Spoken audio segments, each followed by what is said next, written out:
The morning sun cast long shadows across the flight line at Fort Braxton, Arizona, where the distinctive silhouettes of a H-64 Apache helicopters sat like mechanical predators waiting to hunt. Among the bustling activity of ground crews and pilots, preparing for another day of training exercises, Captain Sarah Mitchell walked with purpose toward the aircraft maintenance facility, her flight suit crisp despite the early hour. What the other personnel didn't know was that this would be one of the last times she'd approach these formidable machines as anything more than an observer. Before we jump back in, tell us where you're tuning in from, and if this story touches you, make sure you're subscribed because tomorrow I've saved something extra special for you. Sarah had always been different from her peers in the 3rd Combat Aviation Brigade.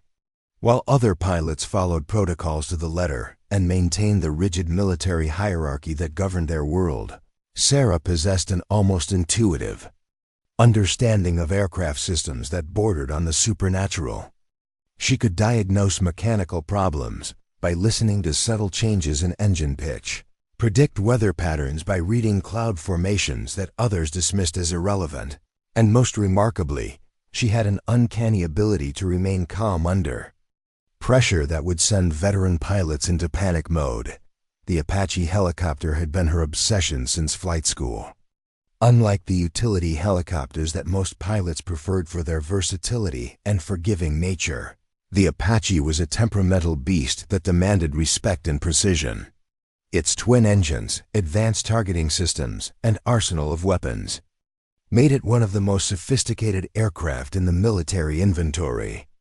But what drew Sarah to the Apache wasn't its firepower. It was the machine's unforgiving nature that required absolute mastery to operate safely. During her initial training at Fort Rucker, Alabama, Sarah had distinguished herself by achieving the highest scores in aircraft systems knowledge and emergency procedures. Her instructors noted her exceptional ability to multitask under pressure, simultaneously managing navigation, communication, weapon systems, and flight controls while maintaining situational awareness that impressed even seasoned combat veterans.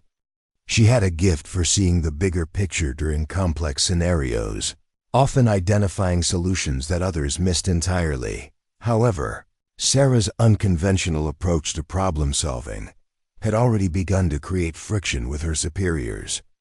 During a simulated combat exercise 6 months earlier, she had deviated from the prescribed flight path to avoid what she perceived as a dangerous wind shear condition. The meteorological data hadn't indicated any severe weather, and her decision to alter course had been based purely on her interpretation of visual cues that other pilots had ignored. Her instincts had been correct. The area she avoided was later confirmed to have experienced severe turbulence that would have made the mission impossible, but the fact that she had acted on intuition rather than documented evidence had raised concerns about her reliability. The incident had marked the beginning of what would become a pattern of questioning her judgment. Sarah's fellow pilots began to notice that she operated differently from the standard playbook. While they relied heavily on instruments and official weather reports, Sarah incorporated environmental observations that weren't part of standard training. She would notice subtle changes in air pressure by watching bird flight patterns, predict mechanical failures by detecting vibrations that diagnostic equipment couldn't measure, and anticipate weather changes hours before official forecasts were updated. Fort Braxton itself was a testament to the demanding nature of Apache helicopter operations. Located in the high desert of Arizona, the base presented unique challenges that tested even experienced pilots. The thin air at high altitude reduced engine performance, requiring constant adjustments to maintain optimal flight parameters. The extreme temperature variations between day and night created unpredictable air currents that could suddenly shift an aircraft's position.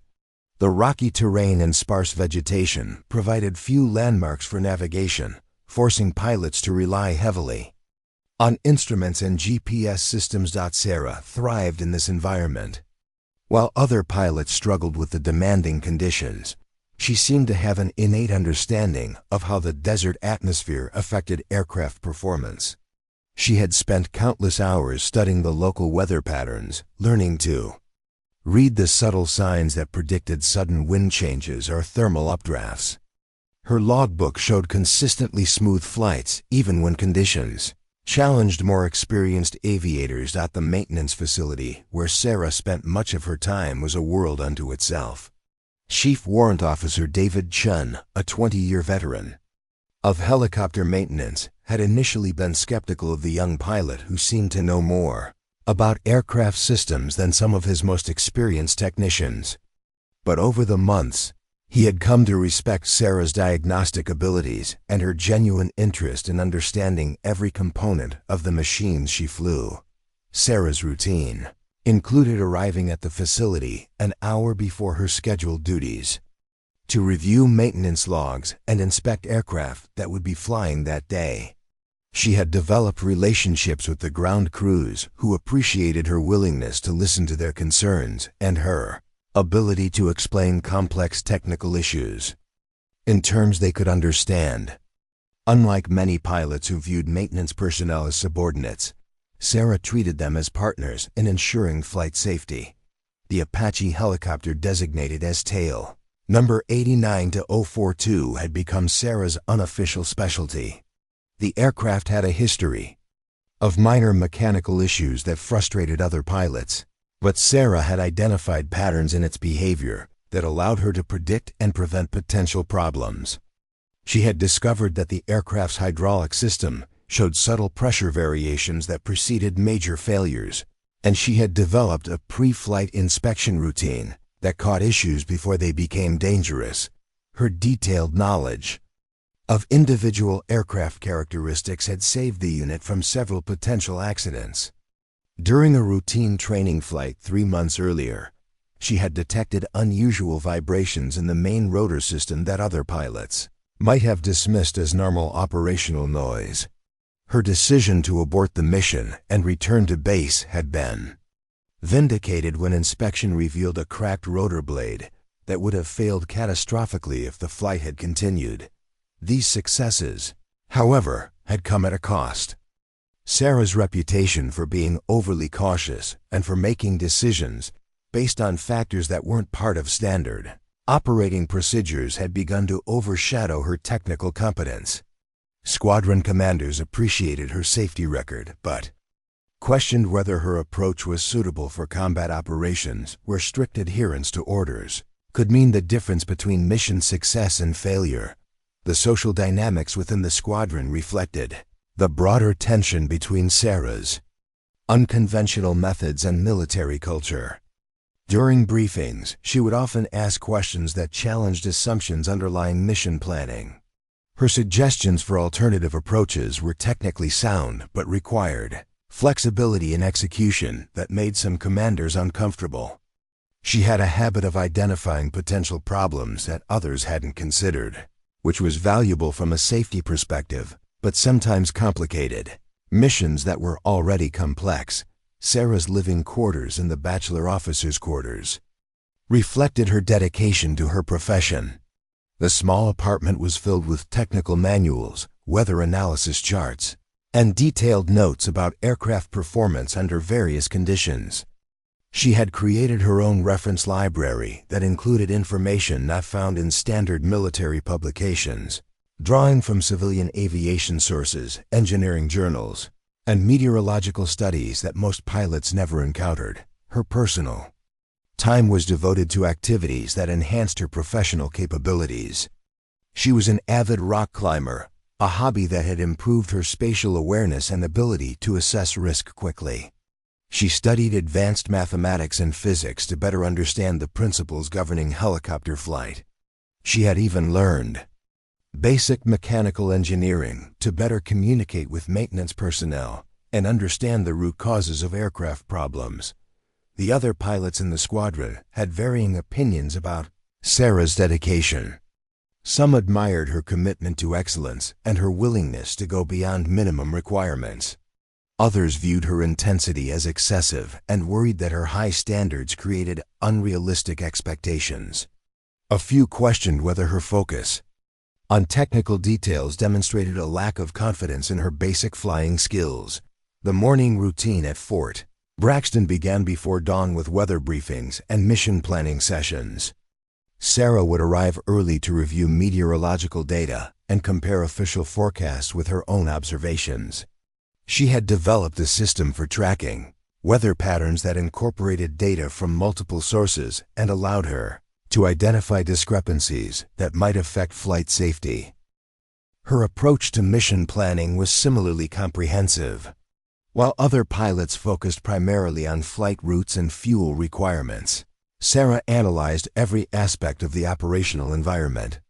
She studied the terrain features that might affect aircraft performance, identified potential emergency landing sites, and researched the capabilities and limitations of all aircraft systems that might be required during the mission. This meticulous preparation had prevented several potential incidents. During a night vision training exercise, Sarah had identified a conflict between the planned route and known bird migration patterns that could have resulted in a collision. Her suggestion to modify the flight path had been initially dismissed as overcautious, but when the original route was flown the following week, another aircraft had indeed encountered a large flock of birds that forced an emergency landing. Apache helicopters at Fort Braxton represented the cutting edge of military aviation technology.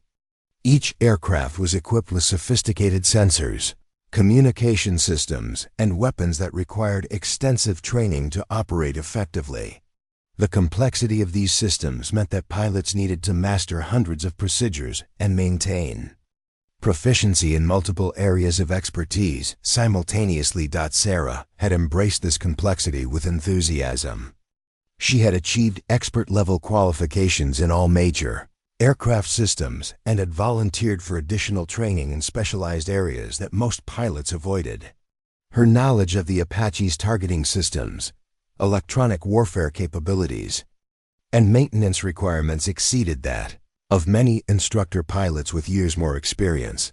The day that would change everything began like any other, with Sarah conducting her usual pre-flight inspection of tail number 89042. The aircraft was scheduled for a routine training mission that would test the crew's ability to coordinate with ground forces in a simulated combat environment. The weather conditions were marginal, with scattered clouds and variable winds that would challenge the pilot's skills without creating serious safety concerns. As Sarah completed her inspection, she noticed Chief Warrant Officer Chun approaching with a concerned expression. The maintenance chief had been troubleshooting an intermittent electrical problem in one of the other aircraft and wanted Sarah's opinion on whether the issue was serious enough to ground the helicopter. Sarah examined the maintenance logs and electrical system readings, comparing them with her extensive knowledge of similar problems in other aircraft. Her analysis revealed a pattern that suggested the issue was more serious than initially apparent. The electrical anomaly was symptomatic of a failing component that could cause complete system failure under certain conditions. Preparing and narrating this story took us a lot of time, so if you are enjoying it, subscribe to our channel. It means a lot to us. Now back to the story. Her recommendation to ground the aircraft was met with resistance from the flight operations officer, who pointed out that the diagnostic equipment hadn't detected any serious problems. Sarah's assessment was based on her interpretation of subtle patterns in the electrical readings that weren't part of standard troubleshooting procedures. The conflict highlighted the ongoing tension between her analytical approach and the military's preference for following established protocols. The incident would later be seen as a microcosm of the challenges that defined Sarah's career. Her technical expertise and analytical abilities were undeniable, but her methods didn't always align with military culture's emphasis on standardized procedures and clear command structure. She was caught between her commitment to safety and her obligation to follow orders, a tension that would soon escalate into a crisis that would test every aspect of her character and abilities. As the morning progressed and the flight line came alive with the sounds of engines starting and rotors spinning, Sarah stood at the edge of the tarmac, watching other pilots prepare for missions she wasn't assigned to fly. Her reputation for being difficult to work with had begun to limit her opportunities, despite her obvious competence and dedication. The irony wasn't lost on her that the very qualities that made her an exceptional pilot, her attention to detail, her willingness to question assumptions, and her commitment to safety were the same qualities that made her superiors uncomfortable. The stage was set for the events that would either vindicate her approach or end her career entirely. In the complex world of military aviation, where split-second decisions could mean the difference between life and death, Sarah Mitchell was about to discover whether her unconventional methods would prove to be a liability or the key to saving lives when conventional approaches failed. The first formal complaint about Captain Sarah Mitchell's conduct came 3 weeks after the electrical system incident. Lieutenant Colonel Robert Hayes, the squadron commander, had received reports from multiple sources about her disruptive behavior during mission briefings. The specific incident that triggered the complaint involved Sarah questioning the validity of intelligence reports during a pre-flight briefing for a reconnaissance mission. The mission called for a low-level flight through a canyon system where enemy activity had been reported by reconnaissance drones. The intelligence briefing indicated clear weather conditions and minimal threat levels, but Sarah had studied recent satellite imagery that showed unusual cloud formations developing in the target area. Her analysis suggested that the canyon would experience severe downdrafts and turbulence that could make low-level flight extremely dangerous.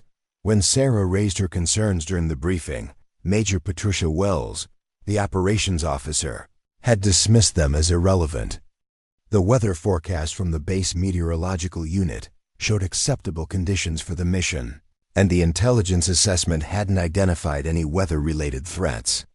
Sarah's objections were noted in the official record as questioning established procedures without sufficient justification. The mission proceeded as planned with a different crew, and Sarah's weather predictions proved accurate. The reconnaissance flight encountered severe turbulence that forced the pilot to abort the mission and return to base with minor damage to the aircraft stabilization systems. However, rather than vindicate Sarah's analysis, the incident was treated as an unfortunate but predictable outcome of operating in challenging terrain. Lieutenant Colonel Hayes called Sarah to his office the following morning. His office walls were decorated with photographs from his 25 years of military service, including multiple combat deployments and commendations for exceptional performance. Hayes was a respected leader who had earned his position through a combination of tactical competence and unwavering adherence to military protocol. "Captain Mitchell," Hayes began without offering her a seat, "I need to address some concerns about your recent performance. Multiple officers have reported that you consistently challenge mission parameters and question intelligence assessments without proper authority." Sarah stood at attention, maintaining eye contact while choosing her words carefully. "Sir, I believe my analysis of weather conditions was relevant to flight safety. The satellite imagery clearly showed atmospheric disturbances that weren't reflected in the official forecast." Hayes consulted a folder on his desk that contained Sarah's personnel records and recent performance evaluations. "The issue isn't whether your analysis was correct, Captain. The issue is that you're disrupting the chain of command by introducing information that hasn't been validated through proper channels. We have meteorological specialists and intelligence officers whose job it is to assess these factors. Sir, with respect, my background in atmospheric physics allows me to interpret satellite data that might not be immediately apparent to personnel without specialized training. I'm not questioning their competence, but I am suggesting that additional analysis might be valuable." The conversation highlighted a fundamental disconnect between Sarah's technical approach and the military's emphasis on clear roles and responsibilities. Hayes appreciated Sarah's expertise, but was concerned about the precedent of allowing individual pilots to override established procedures based on personal analysis. 2 weeks later, Sarah faced another challenge during a joint training exercise with ground forces. The mission involved providing close air support for a simulated assault on a fortified position, requiring precise coordination between the Apache crews and infantry units. Sarah was assigned as the co-pilot and gunner for tail number 89042, with Captain James Crawford serving as the pilot in command. Crawford was a competent aviator with 4 years of Apache experience, but his approach to flying was strictly by the book. He relied heavily on standard operating procedures and was uncomfortable with improvisation or deviation from established protocols. The pairing with Sarah had been intentional, as Hayes hoped that working with a more conventional pilot would help moderate Sarah's tendency toward independent decision-making. The training scenario required the Apache to provide suppressive fire while ground troops advanced across open terrain. The flight plan called for the helicopter to maintain a specific altitude and position that would optimize weapon effectiveness while minimizing exposure to simulated enemy fire. The plan had been developed by operations specialists and approved by multiple levels of command. As Crawford maneuvered the Apache into position, Sarah monitored the aircraft systems and observed the tactical situation through her targeting sensors. The ground units were advancing according to schedule, but Sarah noticed that their movement pattern was creating a dust cloud that would obscure visibility and potentially interfere with targeting accuracy. "Crawford," Sarah said over the intercom, "the dust signature is going to compromise our ability to distinguish between friendly and enemy positions. We should consider adjusting our approach angle to minimize the visual interference." Crawford glanced at his instruments and checked the mission parameters displayed on his console. "Negative, Mitchell. We're maintaining assigned position and altitude per the flight plan. The dust cloud isn't considered a significant factor in the tactical assessment." Sarah continued monitoring the situation as the exercise progressed. The dust cloud grew larger and more dense, exactly as she had predicted. When the simulated combat engagement began, the Apache's targeting system struggled to maintain lock on designated targets due to the reduced visibility. The exercise controllers noted several instances where weapon engagement would have been impossible due to the inability to clearly identify targets. The post-mission debrief became another source of tension between Sarah and her superiors. Exercise. Evaluators acknowledged that the dust cloud had significantly impacted the mission's effectiveness, but they attributed the problem to environmental factors beyond the crew's control. Sarah's suggestion that the flight plan should have anticipated and accounted for the dust generation was noted as constructive feedback, but not formally incorporated into lessons learned. Captain Crawford submitted his own evaluation of Sarah's performance, noting that while her technical observations had been accurate, her tendency to question established procedures during flight operations could be disruptive in actual combat situations. His report recommended that Sarah receive additional training in crew coordination and mission discipline. The pattern of recognition followed by dismissal became a recurring theme in Sarah's career. Her technical competence and analytical abilities were consistently validated by events, but her methods of applying that expertise were viewed as incompatible with military culture. She found herself caught in a paradox where her most valuable contributions were simultaneously seen as her greatest weaknesses. The social isolation that accompanied these professional challenges began to affect Sarah's relationships with her fellow pilots. During off-duty gatherings at the Officers Club, conversations would often shift to less controversial topics when Sarah joined the group.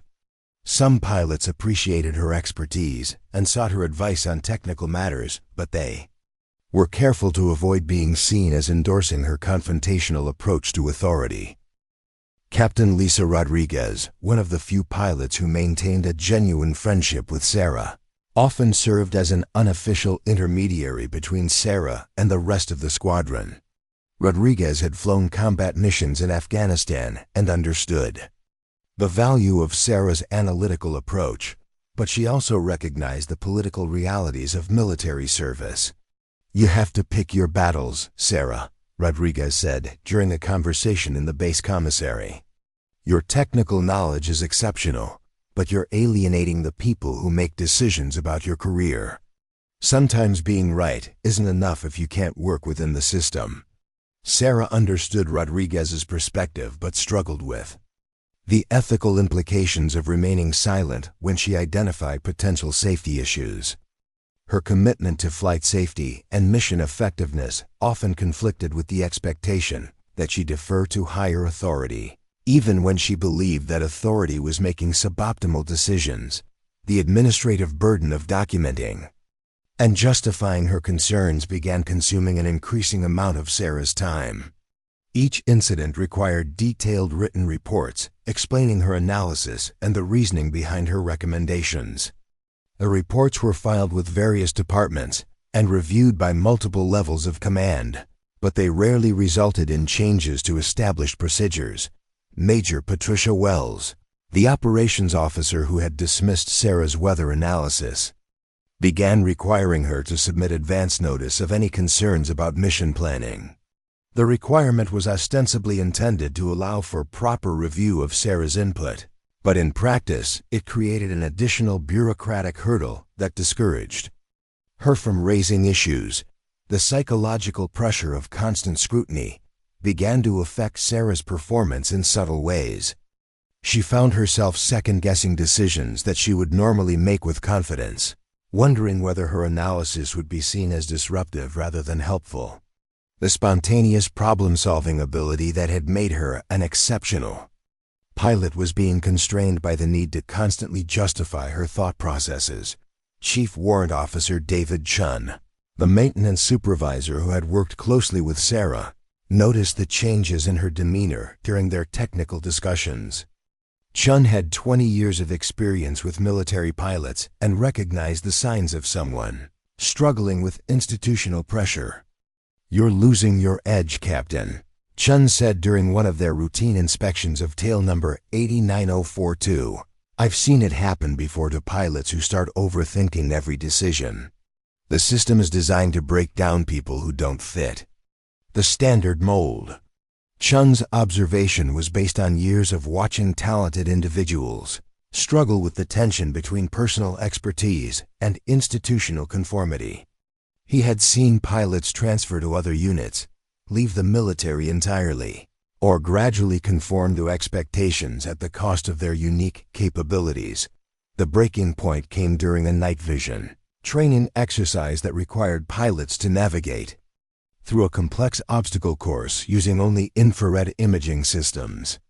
The exercise was designed to test the crew's ability to operate effectively in low-visibility conditions that simulated combat environments. Sarah was paired with a new co-pilot, Lieutenant Michael Thompson, who had recently completed Apache training and was eager to demonstrate his competence. Thompson's lack of experience with the aircraft systems meant that Sarah had to assume greater responsibility for mission planning and execution. The obstacle course included several challenges that required precise navigation through narrow corridors between artificial structures. The course was designed with specific checkpoints that had to be reached within designated time limits, testing both navigation accuracy and flight efficiency.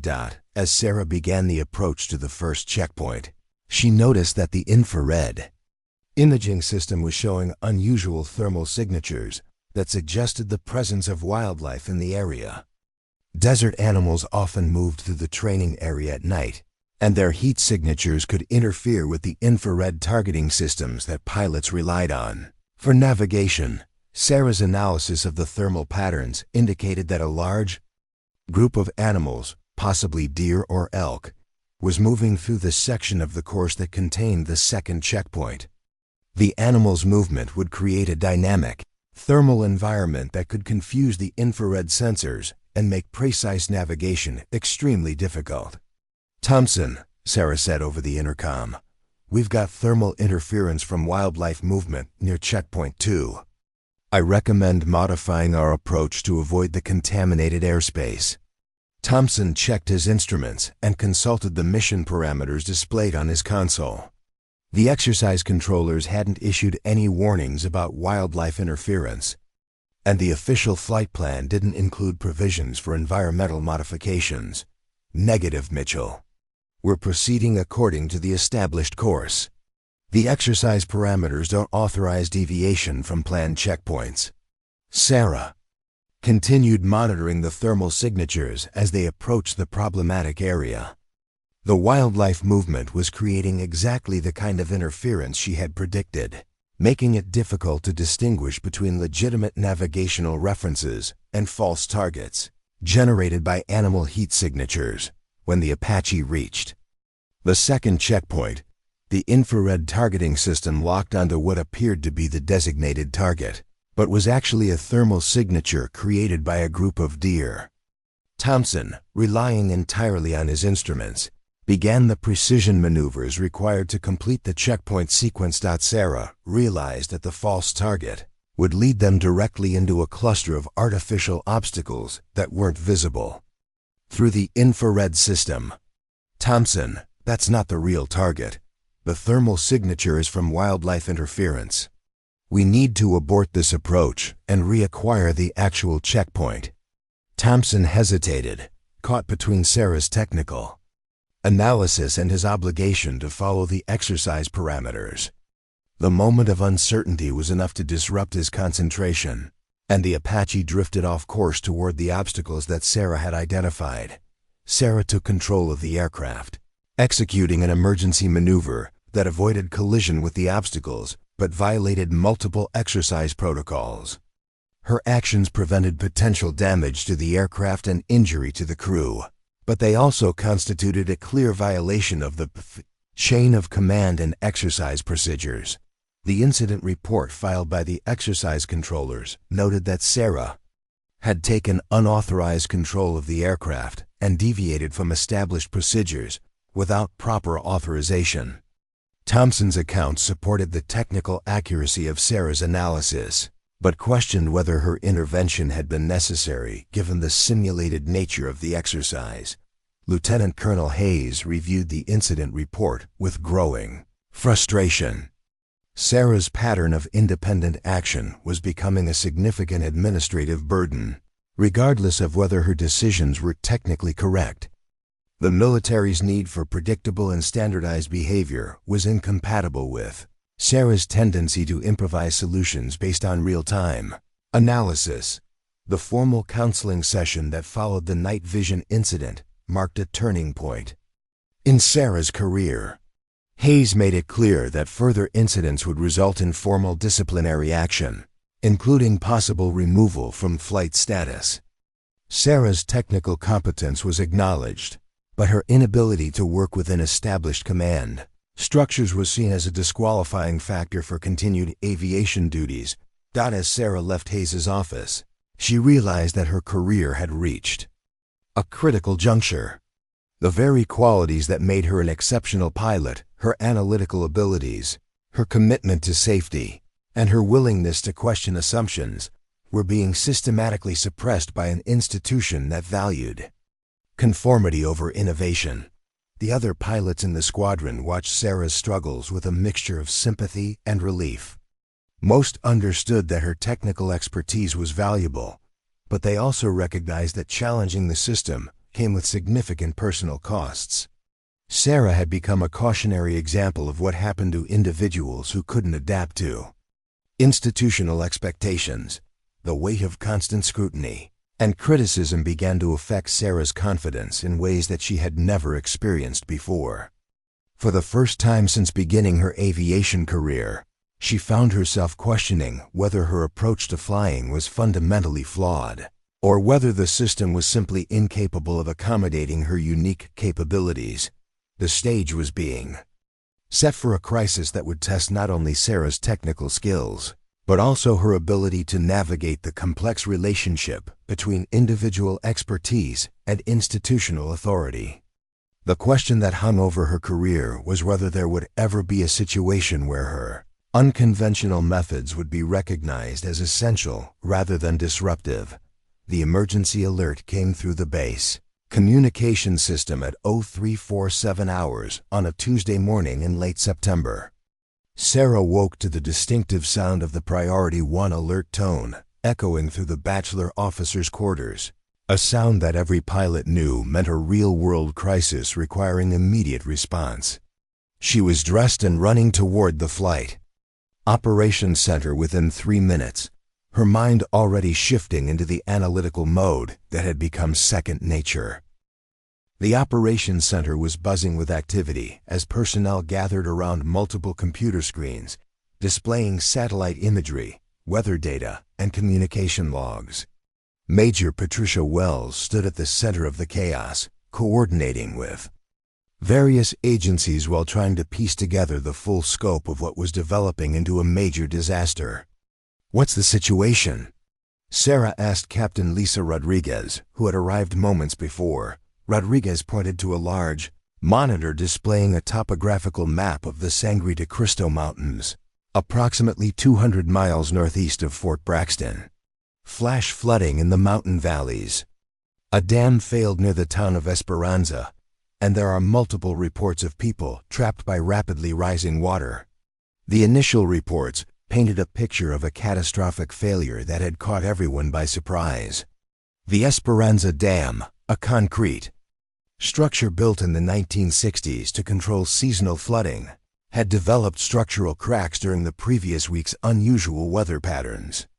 Heavy rainfall in the high country had filled the reservoir beyond capacity, and the aging infrastructure had finally succumbed to the pressure. Dr. Emily Harrison, a hydrologist from the National Weather Service who had been rushed to Fort Braxton to assist with the emergency response, was providing technical briefings to the assembled military personnel. Her analysis revealed the full scope of the disaster that was still unfolding. The dam failure has released approximately 40 million gallons of water into the Esperanza Valley, Dr. Harrison explained to the gathered officers. The flood surge is moving downstream at roughly 15 miles per hour, and we estimate it will reach the populated areas within the next 6 hours. The affected region was home to approximately 8,000 residents spread across several small communities along the valley floor. The geography of the area made evacuation extremely challenging, as there were only 2 main roads leading out of the valley, and both were already partially flooded. Many residents lived in isolated areas that were accessible only by dirt roads that would become impassable once the floodwaters reached them. Lieutenant Colonel Hayes was coordinating with civilian authorities to determine how military resources could best support the rescue operations. The National Guard had been activated, but their helicopters were based in Colorado and wouldn't arrive for several hours. Local emergency services were overwhelmed by the scale of the disaster and lacked the aircraft necessary to reach people in remote locations. Sarah studied the topographical maps and satellite imagery while listening to the briefings from various specialists. The terrain in the affected area was particularly challenging for helicopter operations, with narrow valleys, steep ridges, and unpredictable wind patterns caused by the mountainous geography. The flooding had made many potential landing sites unusable, and the continuing rainfall was creating visibility problems that would complicate search and rescue efforts. The meteorological data painted an even more concerning picture. The weather system responsible for the flooding was a slow-moving storm complex that was continuing to dump heavy rainfall across the region.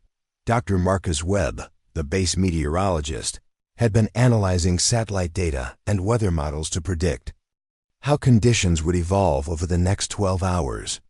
"This storm system is unlike anything we've seen in this region for decades," Dr. Webb explained during his briefing. "The atmospheric conditions are creating a feedback loop that's sustaining the precipitation far longer than normal weather patterns would predict." Sarah examined Dr. Webb's analysis with particular interest, noting that his official forecast was based primarily on computer models that weren't accounting for the specific topographical features of the affected area. Her own study of the satellite imagery revealed atmospheric patterns that suggested the storm would intensify rather than diminish over the next several hours. The first rescue helicopters launched from Fort Braxton at 0630 hours, carrying search and rescue teams equipped for water rescue operations. The initial flights were tasked with conducting reconnaissance to assess the full scope of the disaster and identify the locations where people were trapped and in immediate danger. Captain James Crawford led the first flight, piloting an Apache, configured with external rescue equipment rather than its usual weapon systems. His mission was to survey the hardest-hit areas and establish communication with stranded residents who might be able to signal for help. Sarah watched from the operations center as the initial reports came back from Crawford's reconnaissance flight. The situation was worse than anyone had anticipated. Entire neighborhoods had been swept away by the flood surge, and hundreds of people were stranded on rooftops and trees, or on small islands of high ground that were rapidly shrinking. As the water level continued to rise, "We've got multiple groups of survivors scattered throughout the valley," Crawford reported over the radio. "Water level is still rising, and many of the temporary refuges won't be viable much longer. We're going to need every available aircraft to get everyone out." The challenge facing the rescue operation was immense. The Apache helicopters were powerful and maneuverable, but they weren't designed for mass casualty evacuation. Each aircraft could carry only a few passengers at a time, and the external rescue equipment reduced their payload capacity even further. The mathematics of the situation were stark, with 8,000 potential victims and limited aircraft capacity. It would take dozens of flights to evacuate everyone, and time was running out. Major Wells was coordinating with multiple agencies to bring additional resources to bear on the crisis. The Coast Guard was dispatching helicopters from California, but they wouldn't arrive for at least 4 hours. The National Guard units from Colorado were dealing with their own weather-related emergencies and had been delayed indefinitely. For the immediate future, the Apache crews from Fort Braxton were the only aerial rescue capability available. Sarah's analysis of the situation revealed several factors that weren't being adequately addressed in the official planning. Her study of the topographical maps and flood patterns indicated that the water would reach critical levels in certain areas much sooner than the official estimates predicted. The hydrological models being used by emergency management agencies were based on historical data that didn't account for the unusual characteristics of this particular flood event. During the morning briefing, Sarah attempted to share her analysis with the assembled officers. Her calculations suggested that several high-priority rescue sites would become inaccessible within the next few hours if the water continued rising at its current rate. The official timeline assumed a more gradual increase in water levels that would allow for systematic evacuation of all threatened areas. "Major Wells," Sarah said, raising her hand during the question period of the briefing, "my analysis of the flood dynamics suggests that we may have less time than the current estimates indicate. The water velocity in some areas is creating erosion patterns that will accelerate the flooding process." Wells consulted her own information sources and compared them with the assessments provided by the emergency management agencies. The discrepancy between Sarah's analysis and the official estimates was significant enough to warrant consideration, but accepting Sarah's timeline would require major changes to the rescue plan that had already been approved by higher authorities. "Captain Mitchell, I appreciate your input, but we're following the evacuation timeline developed by professional hydrologists and emergency management specialists. We can't revise major operational parameters based on individual assessments that haven't been validated through proper channels." The response was predictable given Sarah's recent history with the squadron, but it highlighted the same institutional dynamics that had been hampering her career. Her technical analysis was often more accurate than official assessments, but the military's emphasis on following established procedures made it difficult to incorporate her insights into operational Planning. As the morning progressed, the rescue operations began encountering exactly the problems that Sarah had predicted. Several high-priority sites became inaccessible as floodwaters rose faster than anticipated, forcing rescue crews to abandon planned operations and search for alternative approaches. The systematic evacuation plan was gradually being replaced by improvised responses to rapidly changing conditions. Captain Rodriguez returned from her first rescue mission with disturbing news about conditions in the field. "The official maps are completely useless," she reported during her debrief. "Landmarks that were supposed to guide navigation have been washed away, and the GPS coordinates for some rescue sites are now underwater." The challenges facing the rescue crews were compounding as the day progressed. The continuing rainfall was reducing visibility and creating dangerous flying conditions. The mountainous terrain was generating unpredictable wind patterns that made precise maneuvering extremely difficult. The emotional stress of seeing widespread destruction and human suffering was affecting crew performance in ways that hadn't been anticipated in the planning process. Dr. Harrison, the hydrologist who had provided the initial briefings, was becoming increasingly concerned about the accuracy of her flood predictions. The actual behavior of the flood waters was deviating significantly from the computer models that formed the basis of the rescue timeline. She approached Major Wells with revised estimates that painted a much more urgent picture of the situation. "Major, I need to update my earlier assessment," Dr. Harrison said during the midday briefing. "The flood dynamics are more complex than our models predicted. Several critical areas will become completely inaccessible within the next 2 hours. Not the 6 hours we originally estimated." The revelation forced a complete revision of the rescue priorities and timeline. Areas that had been scheduled for evacuation later in the day were suddenly moved to the top of the priority list. The systematic approach that had been carefully planned was replaced by a frantic effort to reach the most threatened populations before they were cut off entirely. Sarah watched the chaos unfold with a mixture of frustration and vindication. Her earlier analysis had predicted exactly the problems that were now forcing major changes to the rescue plan. The institutional resistance to incorporating her insights had cost precious time that could have been used to implement more effective strategies from the beginning.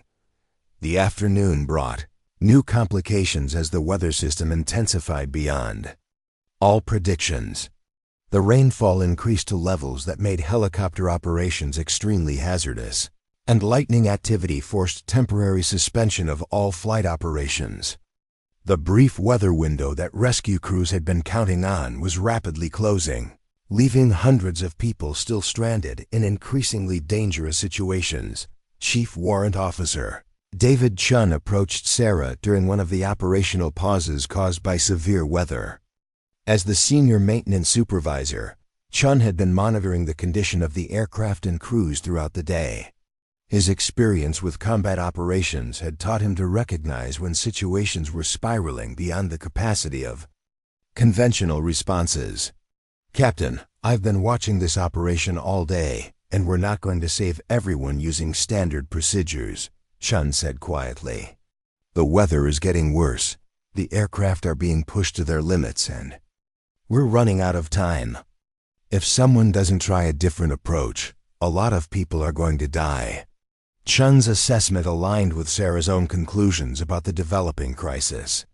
The systematic, by-the-book approach that the military preferred was proving inadequate for the chaotic reality of the disaster. The situation demanded the kind of innovative problem-solving and willingness to take calculated risks that had made Sarah's superiors uncomfortable in peacetime training exercises. The radio communications from the field painted an increasingly desperate picture. Rescue crews were reporting situations where they could see stranded survivors, but couldn't reach them due to dangerous flying conditions or inaccessible terrain. The emotional toll on the pilots and crew members was evident in their voices as they were forced to make impossible choices about who to attempt to rescue and who to leave behind. Sarah spent the afternoon studying every available piece of information about the disaster area, weather conditions, and aircraft capabilities. Her analysis revealed potential solutions that weren't being considered by the official planning process. She identified flight paths that could access stranded populations by using terrain features to avoid the worst weather conditions. She calculated payload configurations that could maximize rescue capacity while maintaining flight safety margins. Most importantly, Sarah had identified a critical problem that wasn't being addressed by the current rescue operations. A group of approximately 40 people, including several families with young children, were trapped at a remote mountain lodge that had become an island surrounded by rapidly rising floodwaters. The location was beyond the range of conventional rescue helicopters operating from the established base, and the weather conditions made it inaccessible to the aircraft currently being used for rescue operations. The mountain lodge situation was particularly urgent because the building was showing signs of structural damage from the floodwaters. Engineering assessments indicated that the lodge could collapse within hours if the water level continued to rise. The trapped residents had been in contact with emergency services via satellite phone, but their calls were becoming increasingly desperate as their situation deteriorated. Sarah's analysis of the mountain lodge rescue revealed that it would require an aircraft capable of extended range operations in severe weather conditions, piloted by someone with extensive experience in mountain flying and emergency procedures. The combination of factors meant that conventional rescue approaches wouldn't work, and time was running out to find an alternative solution. As the day wore on and the weather continued to deteriorate, it became clear that the disaster was overwhelming the capacity of the organized rescue effort. Despite the heroic efforts of the rescue crews, hundreds of people remained stranded in locations that were becoming increasingly inaccessible. The systematic approach that had guided the initial response was proving inadequate for the scale and complexity of the crisis.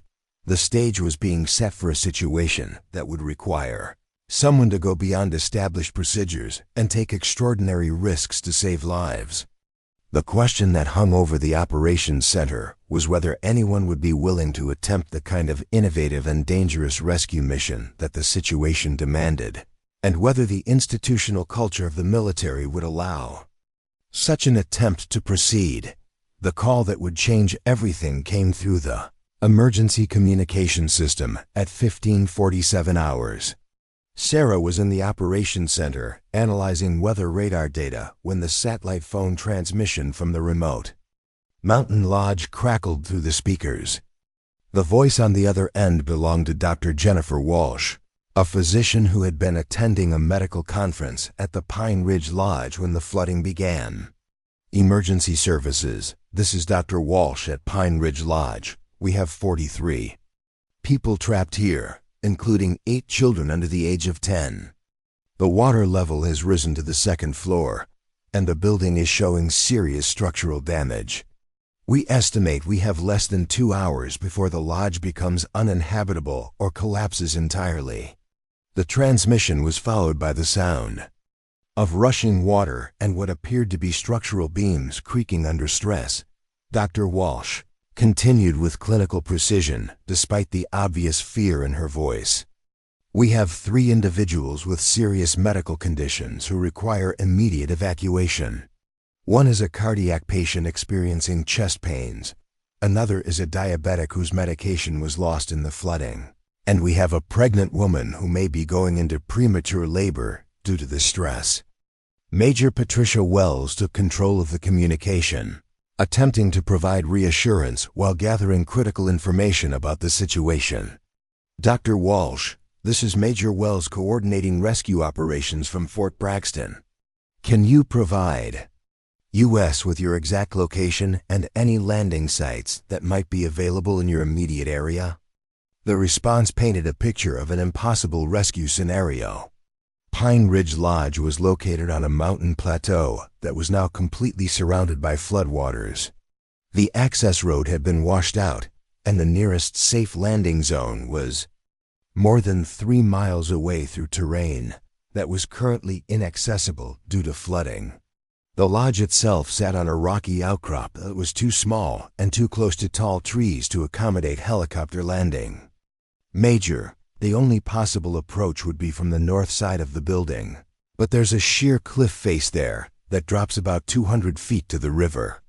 Any helicopter would have to hover above the cliff while conducting rescue operations, and the wind patterns here are extremely unpredictable. Lieutenant Colonel Hayes, who had been monitoring the communication, stepped forward to assess the tactical situation. His experience with helicopter operations told him immediately that the Pine Ridge Lodge rescue would be beyond the capabilities of conventional rescue procedures. The combination of range, weather, terrain, and time constraints created a scenario that would be classified as extremely high risk even under ideal conditions. Dr. Walsh, what is the structural integrity of the building? Can you maintain your current position for several more hours while we coordinate resources from other bases? The response was immediate and chilling.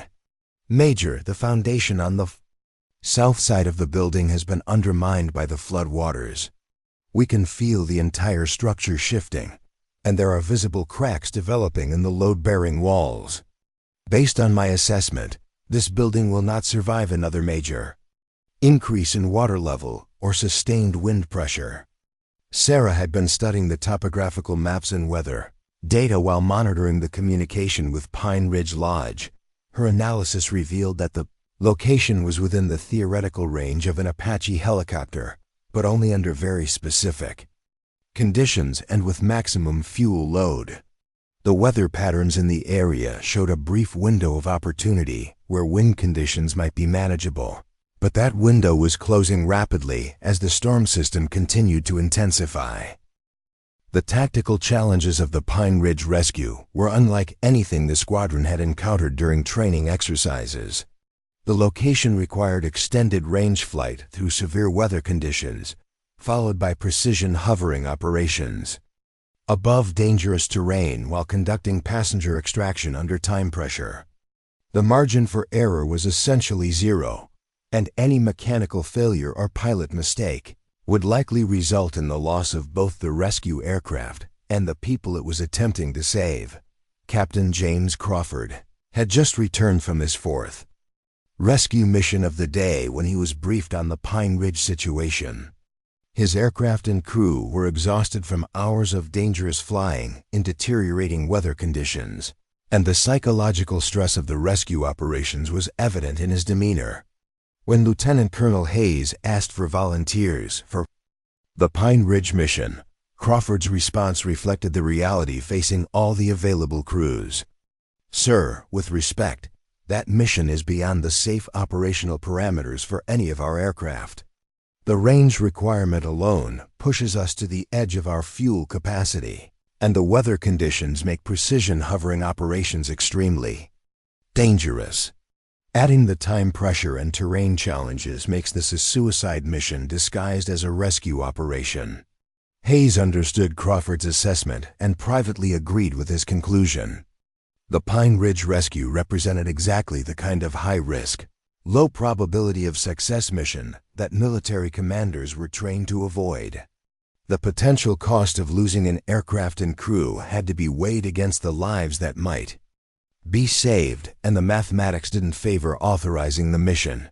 Captain Lisa Rodriguez, who had been monitoring the discussion, approached Hayes with an alternative perspective. "Sir, if we don't attempt this rescue, 43 people are going to die. We joined the military to save lives, and sometimes that means taking risks that go beyond normal operational parameters." The debate that followed highlighted the fundamental tension between military caution and humanitarian obligation. Hayes had a responsibility to preserve his aircraft and crews for future missions, but he also had a moral obligation to attempt the rescue of civilians who were in immediate danger. The decision was complicated by the fact that a failed rescue attempt would not only cost military lives, but would also eliminate any possibility of future rescue for the trapped civilians. Dr. Marcus Webb, the base meteorologist, provided an updated weather assessment that added urgency to the decision timeline. The storm system is intensifying faster than our models predicted. Weather conditions in the Pine Ridge area will become completely prohibitive for helicopter operations within the next 90 minutes. If we're going to attempt this rescue, it has to happen immediately. Sarah had been quietly developing her own assessment of the Pine Ridge mission while listening to the discussions among the senior officers. Her analysis incorporated factors that weren't being considered in the official evaluation: fuel consumption optimization techniques that could extend aircraft range, flight path alternatives that would minimize weather exposure, and precision hovering procedures that could reduce the time required for passenger extraction. Her calculations revealed that the mission was theoretically possible using techniques that went beyond standard operating procedures, but were within the engineering capabilities of the Apache helicopter.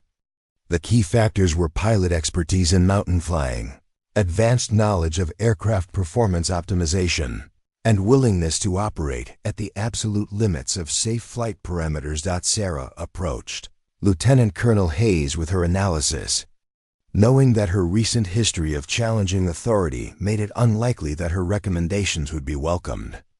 However, the desperate nature of the situation meant that unconventional solutions might receive consideration that would normally be dismissed.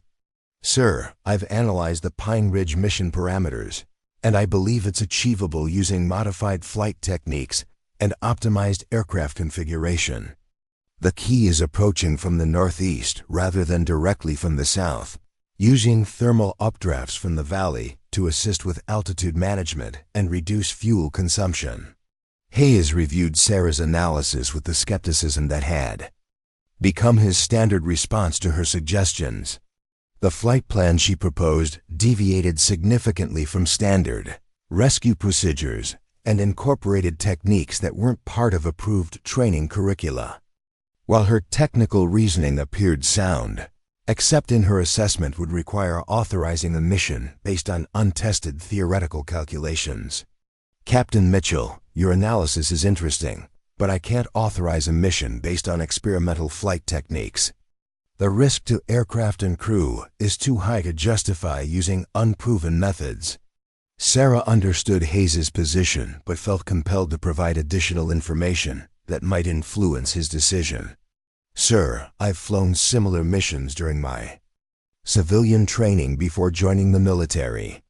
I have extensive experience with extended range operations in mountain terrain, and I'm familiar with the specific performance characteristics of tail number 89042 that would be required for this mission." The revelation that Sarah had relevant civilian experience added a new dimension to the discussion. Hayes was aware that Sarah's background included civilian aviation training, but he hadn't realized that her experience included the kind of specialized mountain flying that the Pine Ridge mission would require. Major Wells, who had been coordinating with other military installations to identify alternative rescue resources, returned with information that further complicated the decision. "Sir, the National Guard units have been delayed indefinitely due to weather conditions at their home base. The Coast Guard helicopters are still 3 hours away, and civilian rescue services don't have aircraft capable of operating in these conditions." The reality was that the Apache crews at Fort Braxton were the only rescue capability available for the Pine Ridge Lodge, and time was running out for any rescue attempt. The choice facing Hayes was stark: authorize a high-risk mission using unconventional methods, or accept that 43 people would die because military procedures didn't accommodate the specific requirements of their situation. Sarah's satellite phone buzzed with an incoming message from Chief Warrant Officer David Chun, who was monitoring aircraft status from the maintenance facility. His message was brief but significant. "Tail number 89042 is fully mission capable and configured for extended range operations. all systems optimal for maximum performance flight. Chun's message reminded Sarah that she had the most detailed knowledge of that particular aircraft's capabilities and limitations. She had spent months studying every aspect of its performance characteristics and had identified optimization techniques that could enhance its operational envelope beyond standard specifications. Dr. Jennifer Walsh's voice crackled through the communication system again, providing an update that eliminated any remaining time for deliberation. Emergency services. The water level just rose another 2 feet in the last 15 minutes. The building is making sounds I've never heard before, and we can see large cracks developing in the walls. We estimate 30 minutes before structural failure becomes imminent. The communication galvanized everyone in the operations center. The theoretical nature of the rescue mission had suddenly become an immediate life or death situation where delay meant certain death for 43 people. Hayes realized that he was facing the kind of command decision that would define his career and his conscience. Sarah stepped forward one final time, her voice carrying the conviction that had driven her throughout her military career. "Sir, I volunteer to attempt the Pine Ridge rescue mission. I understand the risks, and I accept full responsibility for the outcome. Those people deserve a chance, and I believe I can get them out safely." Hayes looked at Sarah's personnel file, noting the pattern of technical competence combined with procedural violations that had characterized her career. The irony wasn't lost on him that the very qualities that had made her a problematic officer, her willingness to challenge authority and operate beyond established procedures, might be exactly what the situation required. The moment of decision had arrived.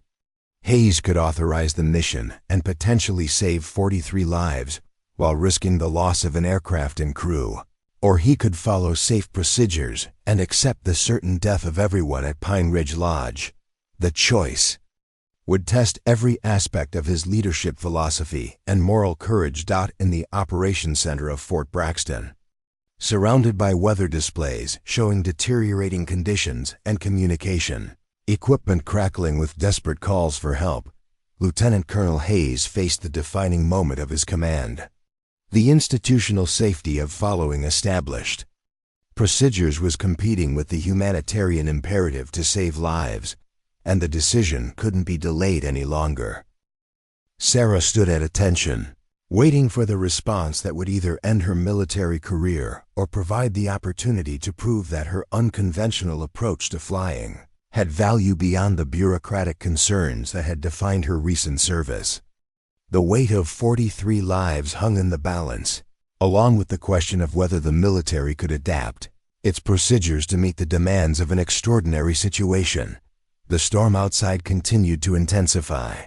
The clock continued to tick toward the structural failure of Pine Ridge Lodge, and everyone in the operations center understood that the next few minutes would determine whether Sarah Mitchell's career would end in disgrace or begin a new chapter that validated everything she had been fighting for throughout her military service. The silence in the operations center stretched for what felt like an eternity as Hayes weighed his options. Every officer present understood the magnitude of the decision being made. Captain Rodriguez stepped closer to Sarah, her presence a silent show of support that didn't go unnoticed by the assembled personnel. Even Major Wells, who had consistently opposed Sarah's unconventional methods, found herself hoping that Hayes would authorize the mission. Dr. Emily Harrison, the hydrologist who had been tracking the flood patterns throughout the day, approached Hayes with additional data that further complicated the decision. "Colonel, my latest projections show that if Pine Ridge Lodge fails, the debris will create a temporary dam that could redirect floodwaters toward the town of Cedar Falls. We're potentially looking at a secondary disaster that could affect another 1,500 people." The revelation added another layer of urgency to an already impossible situation. The Pine Ridge rescue wasn't just about saving 43 people. It was about preventing a cascade of failures that could exponentially increase the disaster's scope. Hayes realized that authorizing the mission had become not just a humanitarian choice, but a strategic necessity. Sarah seized the moment to provide additional technical details that might influence Hayes's decision. "Sir, I've identified a flight path that uses the mountain ridges to create wind shadows, reducing the weather exposure during the approach. The hover time at the lodge can be minimized using rapid extraction techniques I developed during civilian mountain rescue training." Who has examined the flight path Sarah had sketched on the topographical map. Her route was unconventional, but showed sophisticated understanding of how terrain features could be used to mitigate weather challenges. The approach required precision flying that would test every aspect of pilot skill, but it offered the best chance of success given the constraints. Chief Warrant Officer Chun's voice came through the intercom from the maintenance facility. "Colonel, I've been monitoring aircraft systems throughout the day. Tail number 89042 is showing optimal performance parameters across all systems. If any aircraft can make this mission work, it's that one, and Captain Mitchell knows its capabilities better than anyone else." The endorsement from Chun carried significant weight because of his reputation for conservative assessments of aircraft readiness. His willingness to support the mission indicated that the technical feasibility was sound, even if the operational risks remained high. Dr. Walsh's voice crackled through the communication system again, providing an update that removed any remaining time for deliberation. "Emergency services, we just heard what sounded like a major support beam breaking on the lower level. Water is now reaching the second-floor windows, and we've moved everyone to the third floor. The building is definitely going to collapse. It's just a question of when." The desperation in Dr. Walsh's voice was accompanied by background sounds that painted a vivid picture of the deteriorating situation. Children could be heard crying, and adult voices were attempting to maintain calm while dealing with obvious terror. The human cost of inaction was no longer theoretical. It was immediate and personal. Sarah looked directly at Hayes, her expression reflecting the determination that had defined her entire approach to military service. "Sir, I've spent my entire career preparing for a moment like this. Every training, exercise, every technical study, every time I've been criticized for thinking outside the box, it all leads to this mission. Those people need someone who's willing to do what conventional procedures can't accomplish." Hayes realized that his decision would be scrutinized not just by his superiors, but by his own conscience for the rest of his career. The safe choice was to follow established procedures and accept the tragic but predictable outcome. The courageous choice was to trust in the abilities of a pilot whose methods had consistently proven effective, even when they challenged institutional norms. Captain Crawford, despite his earlier assessment of the mission's dangers, stepped forward with an unexpected offer. "Sir, if you authorize this mission, I volunteer to fly as Captain Mitchell's wingman. She's right about the technical requirements, but this kind of operation needs backup support. I can provide navigation assistance and emergency response capability." The offer surprised everyone in the operations center, including Sarah Crawford's willingness to participate in a mission he had deemed extremely dangerous demonstrated the profound impact that the Pine Ridge situation was having on the entire squadron. The bonds of military service were overriding individual safety concerns. Major Wells consulted her watch and provided a timeline that emphasized the critical nature of the decision. "Sir, based on current weather deterioration rates, we have approximately 15 minutes to launch any rescue attempt. After that, conditions will be prohibitive for helicopter operations, regardless of pilot skill or aircraft capability." Hayes closed his eyes for a moment, weighing factors that went far beyond standard military decision-making criteria. The institutional pressure to avoid risk was competing with the moral imperative to save lives, and the unique capabilities of his most unconventional pilot were suddenly the only hope for a successful outcome. When Hayes opened his eyes, his expression had changed. from uncertainty to resolve. The weight of command had settled on his shoulders, and he had made the decision that would define his leadership legacy. Captain Mitchell, you are authorized to attempt the Pine Ridge Lodge rescue mission using tail number 89042. Captain Crawford, you're authorized to provide support as wingman. This operation is classified as emergency rescue with full command authorization. The words hung in the air for a moment before the operations center erupted into coordinated activity. Sarah felt a surge of adrenaline mixed with profound responsibility, as she realized that everything she had worked toward throughout her career was now being put to the ultimate test. 43 lives depended on her ability to execute a mission that existed at the very edge of what was technically possible. "Thank you, sir," Sarah responded, her voice steady despite the magnitude of what lay ahead. "I won't let you down. And I won't let those people down." Hayes nodded grimly, understanding that he had just authorized a mission that would either vindicate Sarah's unconventional approach or result in a catastrophic failure that would end multiple careers and cost precious lives. "Captain, you have full operational autonomy for this mission. Use whatever methods you deem necessary to complete the rescue successfully." The authorization was unprecedented in Sarah's experience.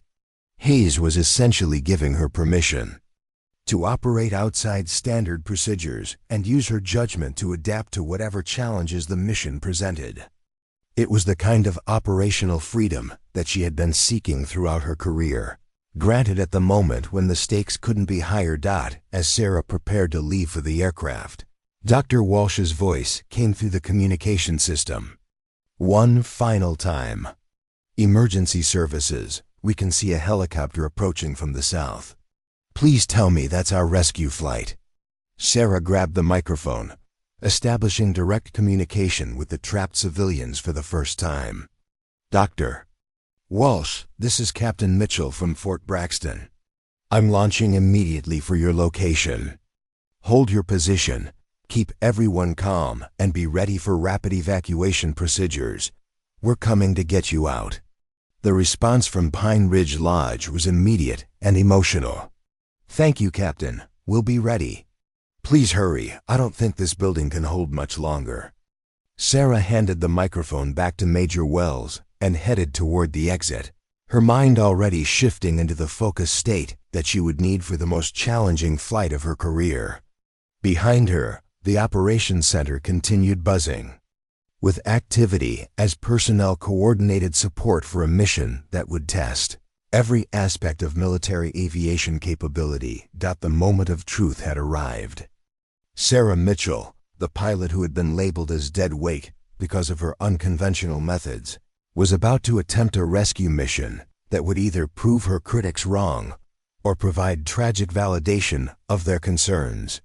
The storm outside was intensifying. The clock was ticking toward disaster, and 43 lives hung in the balance as Sarah prepared to pilot her Apache helicopter into the most dangerous flying conditions of her career.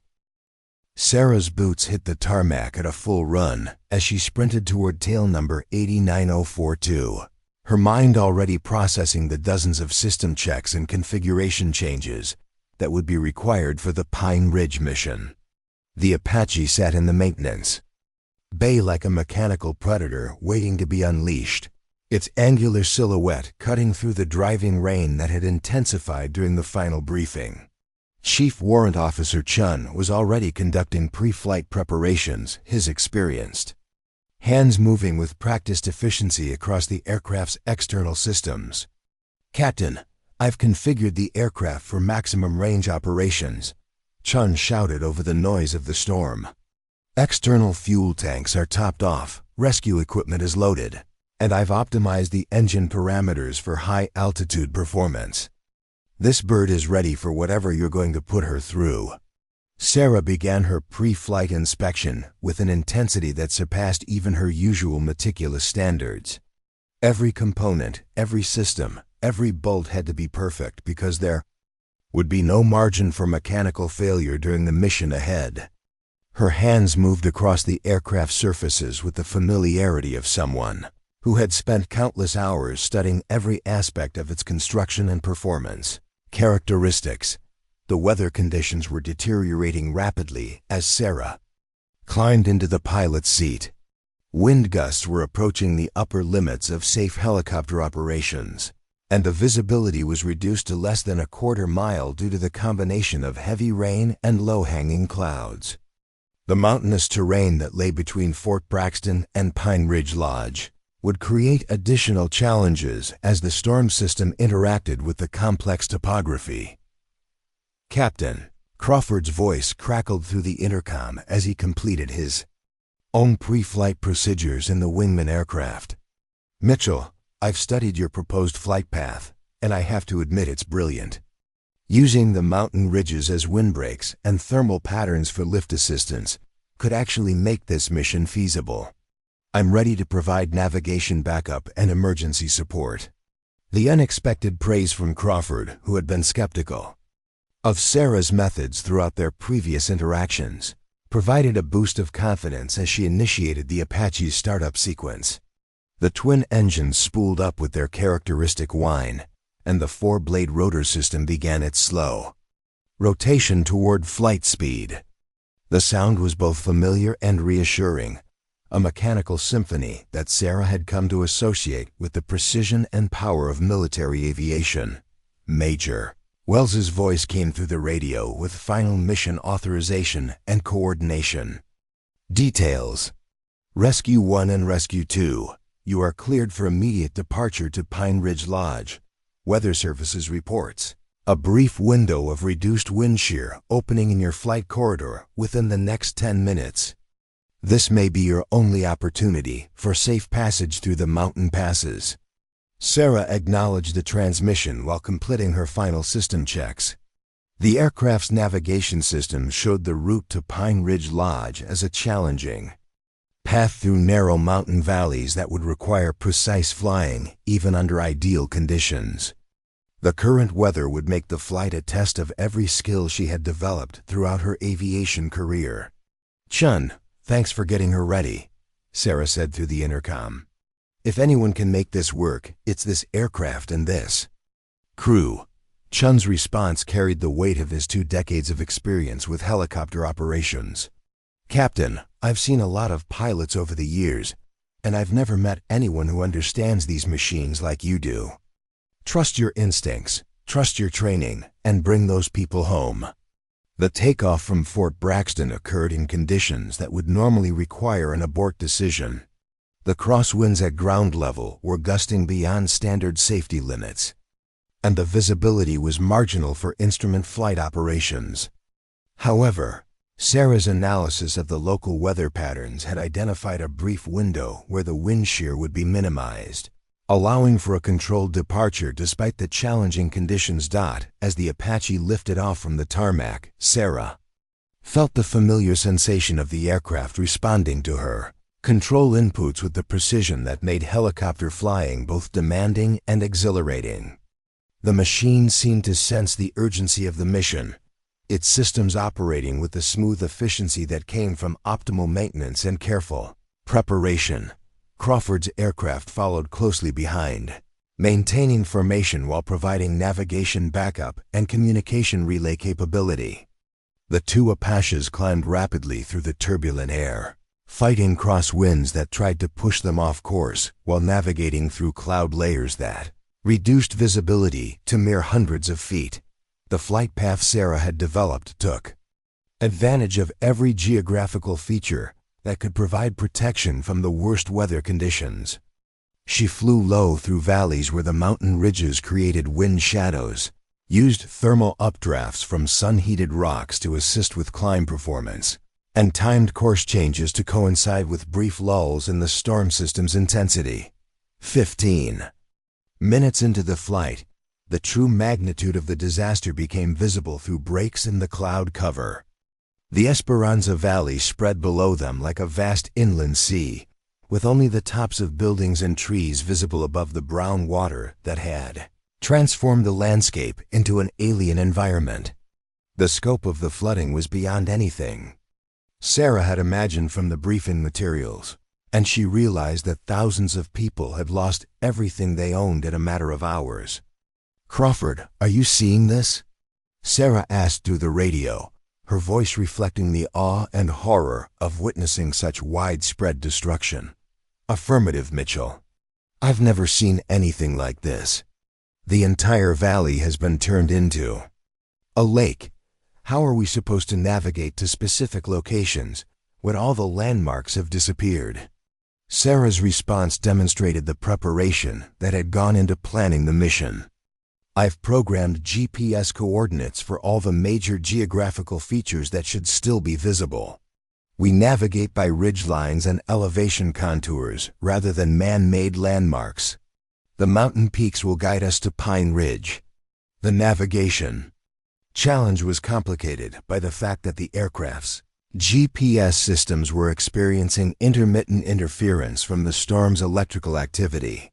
Sarah had anticipated this possibility and developed backup navigation techniques that relied on visual references and dead reckoning, calculations that she had practiced during her civilian mountain flying training. As they progressed deeper into the mountain system, the weather conditions became increasingly severe. The confined valleys created Venturi effects that accelerated wind speeds beyond what the open terrain had generated. The aircraft were buffeted by turbulence that required constant control inputs to maintain stable flight, and the noise of the storm was loud enough to interfere with radio communications.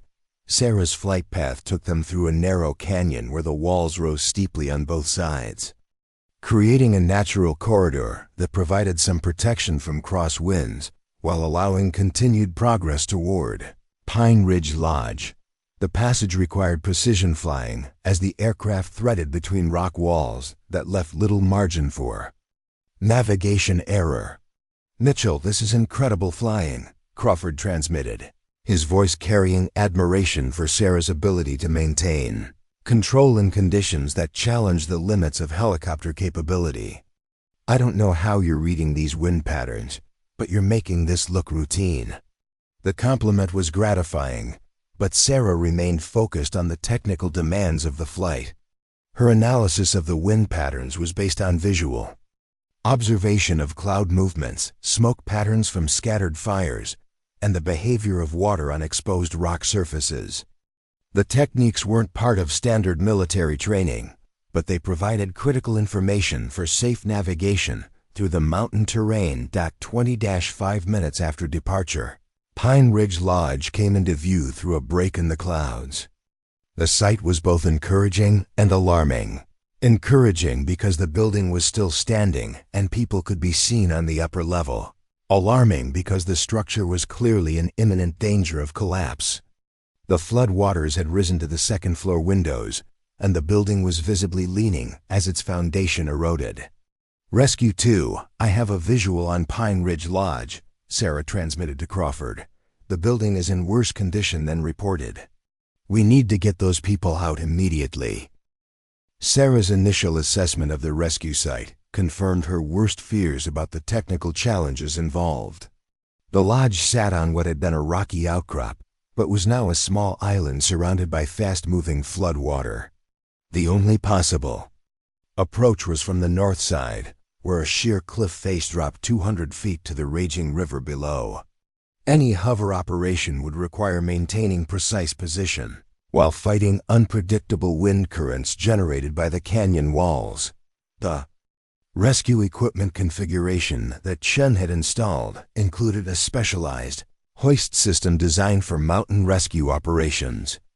The system could lower a rescue basket to extract personnel from locations where landing wasn't possible, but it required the helicopter to maintain a stable hover while fighting wind conditions that were constantly trying to push the aircraft toward the cliff face or the lodge building. Sarah established radio contact with Dr. Walsh inside the lodge to coordinate the rescue operation. "Dr. Walsh, this is Captain Mitchell approaching from the north. I need you to gather everyone on the side of the building facing the cliff. We'll be using a rescue basket to extract people in groups of 3 or 4 at a time." Dr. Walsh's response reflected both relief and continued urgency. "Captain, we can see your aircraft approaching. The building just shifted again, and we're hearing structural sounds that suggest imminent collapse. How quickly can you get everyone out?" Sarah calculated the extraction timeline based on the number of people involved and the time required for each basket operation. Dr. Walsh, with 43 people and 3 to 4 per lift, were looking at 11 to 12 extraction cycles. Each cycle will take approximately 3 to 4 minutes, so total extraction time will be around 40 minutes if everything goes perfectly. The timeline was optimistic and assumed that weather conditions wouldn't deteriorate further during the rescue operation. Sarah understood that they were racing against multiple factors: the structural integrity of the lodge, the rising floodwaters, the approaching severe weather, and the fuel limitations of the aircraft operating at extended range. As Sarah maneuvered the Apache into position for the first extraction, the technical demands of the hover operation became immediately apparent. The wind patterns around the cliff face were chaotic and unpredictable, creating turbulence that required constant control adjustments to maintain position. The proximity to the lodge building meant that rotor wash was affecting the structural stability of an already compromised building. "Crawford, I need you to position yourself upstream to monitor weather conditions and provide early warning of any changes that might affect the hover operation," Sarah transmitted while fighting to maintain precise position above the cliff. Crawford acknowledged and moved his aircraft to a position where he could observe the approaching weather system while remaining ready to provide assistance if needed. "Mitchell, I'm seeing rotation in the cloud formations to the west. There's a possibility of severe downdrafts developing within the next 30 minutes. The warning added urgency to an already time-critical operation. Sarah lowered the rescue basket to the lodge's third-floor balcony, where Dr. Walsh and several other adults were organizing the evacuees for systematic extraction.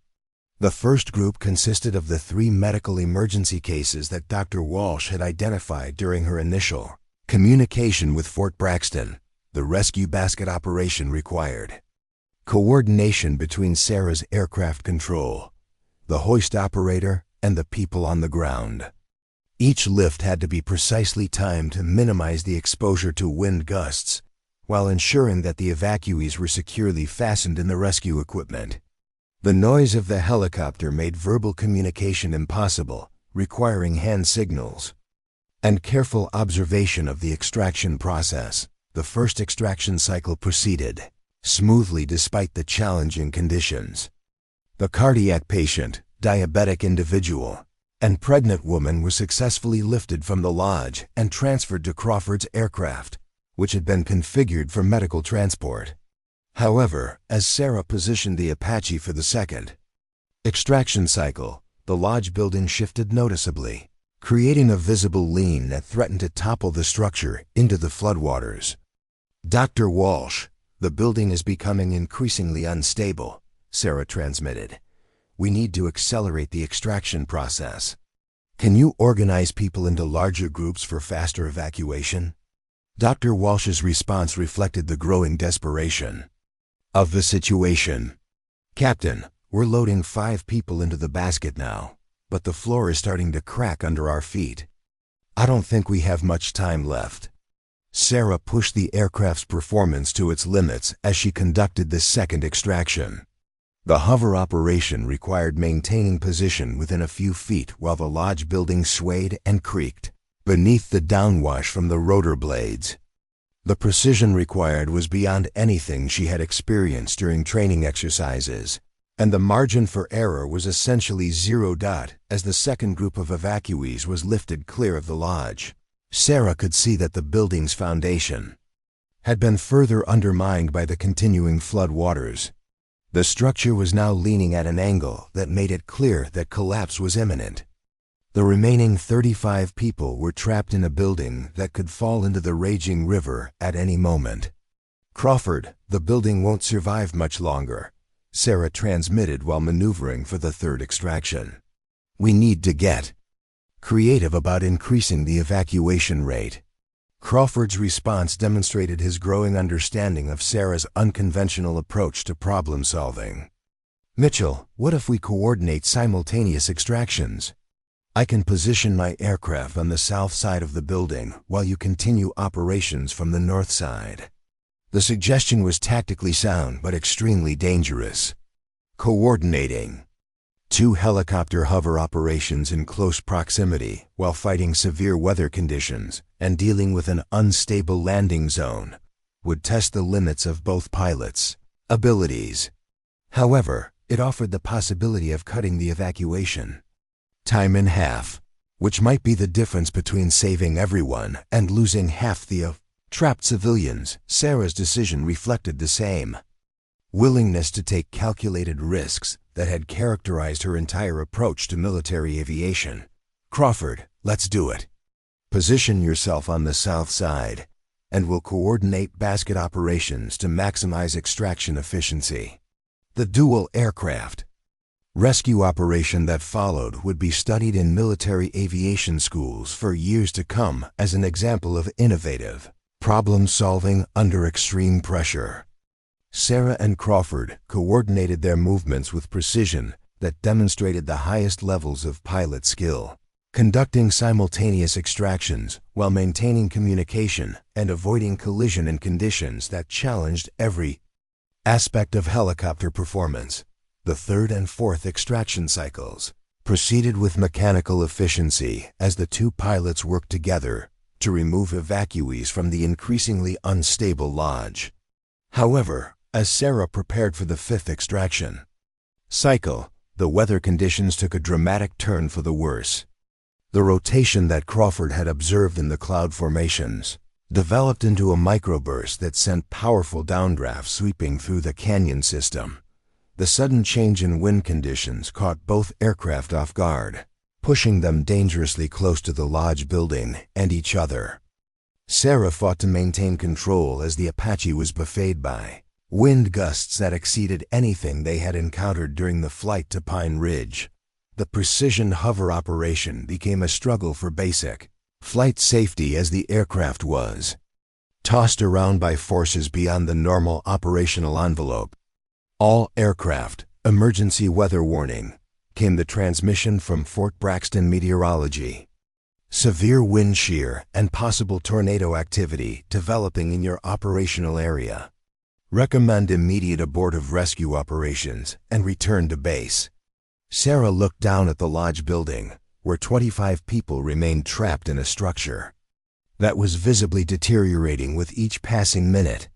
The emergency weather warning meant that continuing the rescue operation would violate every safety protocol in military aviation, but abandoning the mission would condemn the remaining evacuees to certain death. The moment of ultimate decision had arrived. Sarah could follow the emergency abort recommendation and save herself and her crew while accepting the loss of the remaining civilians, or she could continue the rescue operation in weather conditions that exceeded the safe operational limits of helicopter aviation. Her response would define not only the outcome of the Pine Ridge rescue, but also the validation or destruction of everything she had worked toward throughout her military career. "Crawford, I'm not leaving those people," Sarah transmitted, her voice cutting through the static with absolute determination. "The building won't survive another 10 minutes, and we're the only chance they have. Are you with me?"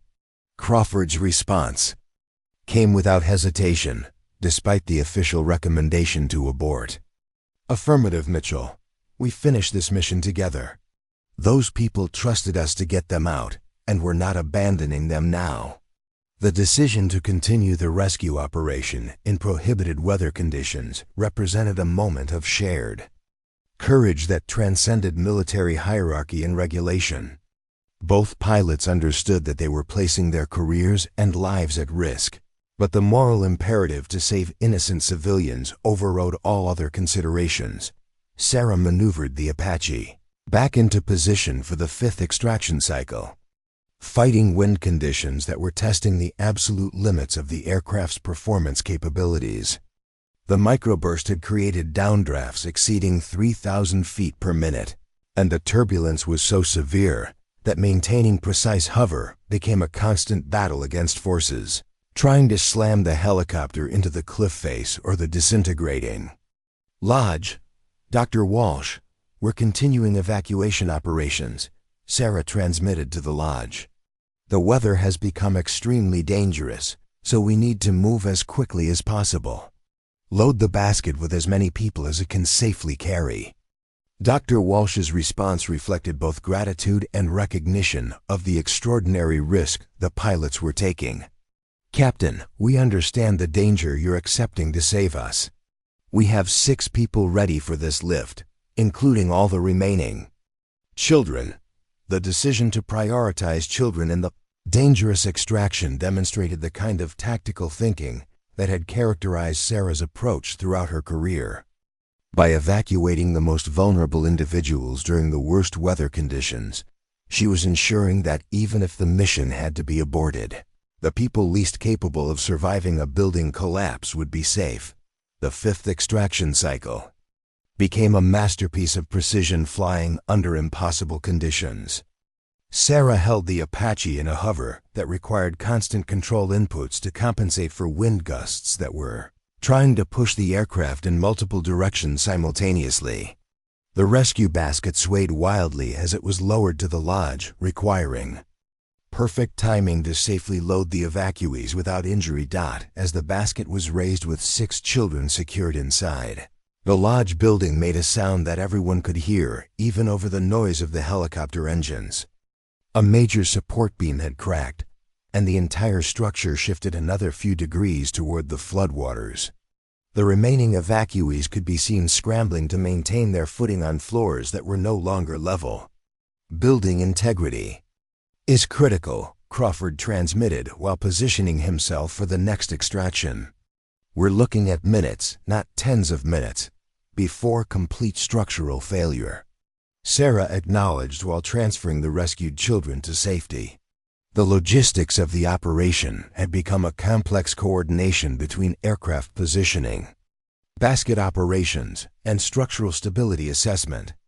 Every decision had to be made instantly, with no opportunity for consultation or second guessing. The 6th extraction cycle involved evacuating 8 adults, pushing the rescue basket beyond its normal capacity limitations, but providing the maximum efficiency that the desperate situation demanded. Sarah's hover operation required compensating for the increased weight of the rescue load, while fighting wind conditions that seemed to intensify with each passing minute.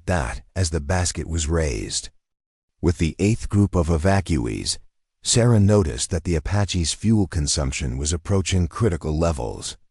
The extended range flight combined with the demanding hover operations was depleting fuel reserves faster than her pre-mission calculations had predicted. The aircraft was approaching the point where continuing the rescue would make the return flight to Fort Braxton impossible. Crawford, fuel status? Sarah inquired while calculating the remaining extraction requirements. I'm showing 20 minutes of hover time remaining before we reach minimum fuel for the return flight, Crawford responded. With 11 people still in the lodge, we're cutting it extremely close. The fuel limitation added another time constraint to an operation that was already racing against building collapse and weather deterioration. Sarah realized that completing the rescue would require pushing the aircraft beyond safe fuel margins, creating the possibility that both helicopters might be forced to attempt emergency landings in the flooded terrain. Dr. Walsh's voice crackled through the radio with an update that eliminated any remaining time for deliberation. Captain, the building just shifted again, and we can see water coming up through the floor. The foundation is completely undermined. We estimate 5 minutes before the structure goes into the river. Sarah looked at her fuel gauges, assessed the weather conditions, and calculated the time required for the remaining extraction cycles. The mathematics were stark. Saving everyone would require operating beyond multiple safety limits simultaneously. Fuel reserves, weather conditions, and structural integrity were all approaching critical failure points. Crawford, we're going to do something that violates every safety protocol in military aviation. Sarah transmitted while positioning for the 7th extraction. We're going to complete this rescue regardless of fuel state, weather conditions, or regulation compliance. Are you ready to commit to that level of risk? Crawford's response reflected the same determination that was driving Sarah's decision-making. Mitchell, I've been flying with conventional methods for 6 years, and I've never attempted anything as meaningful as what we're doing right now. Let's bring those people home. The 7th extraction cycle was conducted in weather conditions that exceeded the emergency abort criteria by substantial margins. Wind gusts were approaching hurricane force. Visibility was reduced to mere yards due to driving rain, and the Apache was being buffeted by turbulence that required Sarah to use every ounce of her skill and experience to maintain control. As the rescue basket was lowered for the 7th time, the lodge building made a groaning sound that could be heard even over the storm. The remaining 11 people were crowded onto a section of the 3rd floor that was tilting at an alarming angle. Dr. Walsh was coordinating their movement with the desperation of someone who understood that they were moments away from catastrophic failure. Load everyone into the basket, Sarah transmitted, making a decision that violated rescue equipment specifications, but offered the only chance of completing the evacuation in time. We're going to attempt a maximum capacity extraction. The decision to load 11 people into rescue equipment designed for 6 was unprecedented and extremely dangerous. The increased weight would stress the hoist system beyond its design limits while requiring Sarah to generate additional lift in conditions that were already challenging the aircraft's performance. Dr. Walsh's response reflected both understanding and profound gratitude. Captain, all 11 remaining people are securing themselves in the basket now. We understand the risk you're taking for us. Sarah began the final extraction with the knowledge that she was attempting something that existed beyond the boundaries of established helicopter rescue procedures. The Apache's engines were operating at maximum power to generate the lift required for the overloaded rescue basket, while the aircraft's fuel reserves were approaching the point where continued operation would be impossible. As the overloaded rescue basket was raised from the disintegrating lodge, Sarah felt the Apache responding sluggishly to her control inputs. The combination of maximum power operation, extreme weather conditions, and the stress of the extended rescue mission was pushing both the aircraft and pilot beyond their normal operational limits. The moment the basket cleared the lodge building, the structure that had housed 43 people just 40 minutes earlier gave up its fight against the floodwaters. The Pine Ridge Lodge collapsed into the raging river with a sound like thunder, sending debris cascading down the canyon and eliminating any possibility of alternative rescue methods. All personnel evacuated, Sarah transmitted, her voice reflecting both exhaustion and triumph. Pine Ridge Lodge has collapsed, but everyone is safe. Crawford's aircraft had been loaded with the evacuees from the earlier extraction cycles, while Sarah's Apache carried the final 11 people who had been rescued from the building moments before its collapse. The successful completion of the rescue operation represented a victory against impossible odds, but the return flight to Fort Braxton would present its own challenges. The fuel situation had become critical for both aircraft.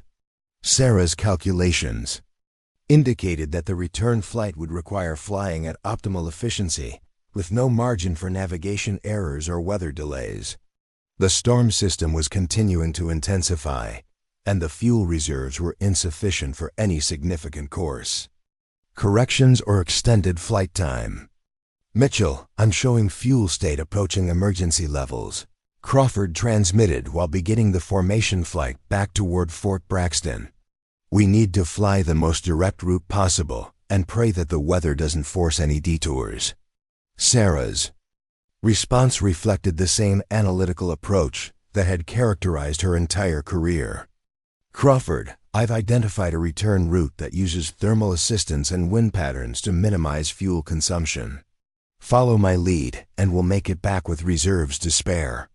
The return flight became a masterpiece of fuel management and weather navigation as Sarah led the two aircraft formation through mountain passes, using techniques that maximized efficiency while minimizing exposure to the worst weather conditions. Her knowledge of atmospheric dynamics and aircraft performance allowed her to identify flight paths that other pilots would never have considered. As Fort Braxton appeared through the storm clouds, both aircraft were operating on fuel reserves that approached the absolute minimum required for safe landing. The successful completion of the Pine Ridge rescue had been achieved through a combination of technical expertise, tactical innovation, and courage that redefined what was considered possible in military helicopter operations. The landing at Fort Braxton was met by emergency medical teams, base personnel, and senior officers who had been monitoring the mission with a mixture of admiration and concern. Lieutenant Colonel Hayes stood on the flight line watching as 43 civilians disembarked from the two Apache helicopters, knowing that he was witnessing the vindication of every unconventional method that Sarah Mitchell had employed throughout her controversial career. As Sarah shut down the Apache's engines and completed her post-flight procedures, she realized that everything had changed. The pilot, who had been labeled as dead weight because of her willingness to challenge established procedures, had just demonstrated that sometimes innovation and courage were more valuable than rigid adherence to regulations. The silence that followed the shutdown of the Apache's engines was profound and unsettling. Sarah sat in the pilot's seat, her hands still gripping the controls, as the reality of what she had accomplished began to sink in. Through the rain-streaked windscreen, she could see the 43 civilians she had pulled from certain death, being assisted by medical personnel and base staff. Among them were children who would grow up because of decisions made in the span of a few critical hours, families who would remain intact, and individuals whose lives had been fundamentally changed by the courage of two pilots who chose to defy orders when human decency demanded action. Lieutenant Colonel Hayes approached the aircraft as Sarah completed her post-flight shutdown procedures. His expression was unreadable, a carefully controlled mask that revealed nothing about whether he viewed the Pine Ridge mission as a vindication of Sarah's methods or a flagrant violation of military discipline that would require severe consequences. Behind him walked Major Patricia Wells, Captain James Crawford, and several other officers whose careers had been affected by the decisions made during the rescue operation. Dr. Jennifer Walsh, still wearing the clothes she had been trapped in for nearly 12 hours, broke away from the medical personnel who were examining the rescued civilians. Despite her obvious exhaustion and the trauma of surviving a building collapse, she approached Sarah's aircraft with determined steps that reflected her need to personally thank the pilot who had saved her life and the lives of everyone she had been responsible for at Pine Ridge Lodge. "Captain Mitchell," Dr. Walsh said as Sarah climbed down from the cockpit, "I'm a physician, and I've seen many examples of human courage in medical emergencies. But what you did today transcends anything I've witnessed in my professional career. You risked everything to save people you had never met, in conditions that would have justified any decision to abort the mission." Sarah found herself struggling with how to respond to the gratitude that was both deeply moving and professionally complicated. The successful rescue operation had undoubtedly saved lives, but it had also involved violations of direct orders, safety regulations, and operational procedures that could result in court-martial proceedings, regardless of the humanitarian outcome. "Dr. Walsh, I'm grateful that everyone survived, but I was just doing my job," Sarah replied, her voice reflecting the emotional exhaustion that followed the most demanding flight of her career. Any pilot in the squadron would have made the same decisions if they had been in my position. Dr. Walsh's response revealed the depth of her understanding about what the rescue had actually required. "Captain, I spent 40 years in medicine before retiring, and I've worked with helicopter crews in dozens of emergency situations. What you accomplished today wasn't just piloting skill, it was innovation, leadership, and moral courage that went far beyond normal operational requirements. Lieutenant Colonel Hayes had been listening to the exchange while observing the broader scene of rescued civilians receiving medical attention and being reunited with family members who had feared they were dead. The human cost of the flooding disaster was evident in every face, but so was the profound relief and gratitude of people who had been given their lives back through the extraordinary efforts of military personnel who had refused to accept that some situations were beyond help. Captain Mitchell, Hayes said, his voice carrying the formal tone that indicated an official conversation was beginning. I need you to report to my office for immediate debriefing. Captain Crawford, you'll be joining us. This mission involved significant deviations from approved procedures, and there will be questions that require detailed answers. The request was expected, but still carried ominous implications for Sarah's career. Military debriefings following controversial operations could lead to commendations or courts-martial, depending on how senior command evaluated the balance between successful outcomes and procedural violations. Sarah's history of challenging authority made it likely that her actions would be scrutinized more harshly than those of a pilot with a more conventional record. Captain Crawford stepped forward, positioning himself beside Sarah in a gesture of solidarity that didn't go unnoticed by the assembled officers. Sir, Captain Mitchell's planning and execution were flawless throughout the entire mission. Every decision she made was based on sound tactical analysis and genuine concern for mission success. I support her actions completely. The endorsement from Crawford carried significant weight because of his reputation as a by-the-book pilot who rarely challenged established procedures. His willingness to associate himself with Sarah's unconventional methods suggested that the Pine Ridge mission had fundamentally changed his perspective on the relationship between regulations and operational effectiveness. Chief Warrant Officer David Chun emerged from the maintenance facility where he had been monitoring aircraft status throughout the rescue operation. His expression combined professional satisfaction with personal concern as he approached the group of officers surrounding Sarah. As the senior maintenance supervisor, Chun's assessment of aircraft performance and pilot competence would be crucial in determining how the mission was officially evaluated. Colonel Hayes, I've completed preliminary analysis of both aircraft systems following the mission. Chun reported with the precision that characterized his professional communications. Despite operating beyond normal performance parameters, both helicopters performed flawlessly. Captain Mitchell's pre-flight preparation and flight execution were textbook examples of optimal aircraft utilization. Chun's technical assessment provided objective validation of Sarah's performance, but it also highlighted the extent to which the mission had pushed military equipment beyond its intended operational envelope. The successful outcome had been achieved through a combination of pilot skill and mechanical reliability that couldn't be guaranteed in similar future situations. Major Wells, who had consistently opposed Sarah's unconventional methods throughout her career, found herself in the unexpected position of witnessing their complete vindication.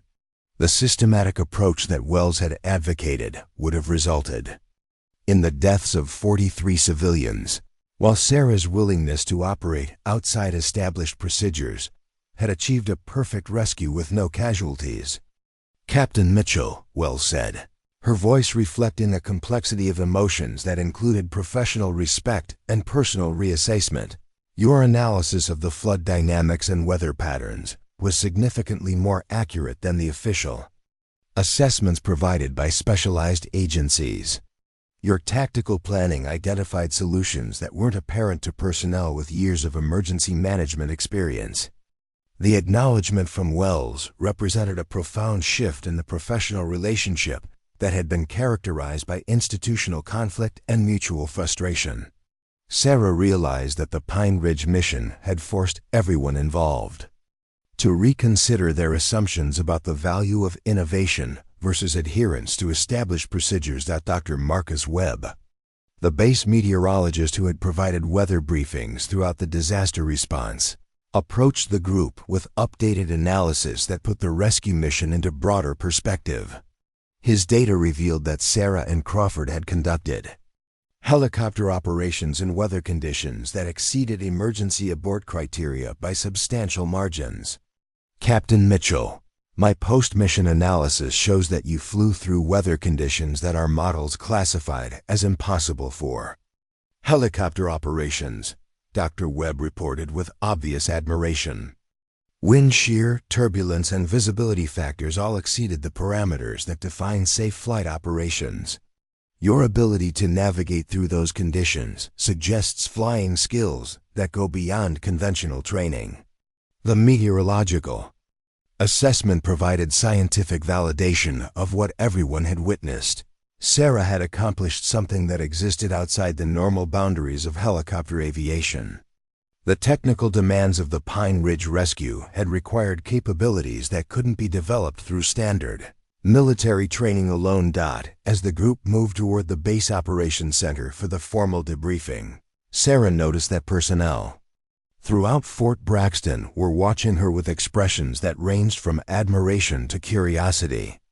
Word of the rescue mission had spread quickly through the base community, and the dramatic success of an operation that had been deemed impossible was generating conversations about the relationship between individual initiative and institutional authority. The debriefing room was filled with more personnel than Sarah had expected.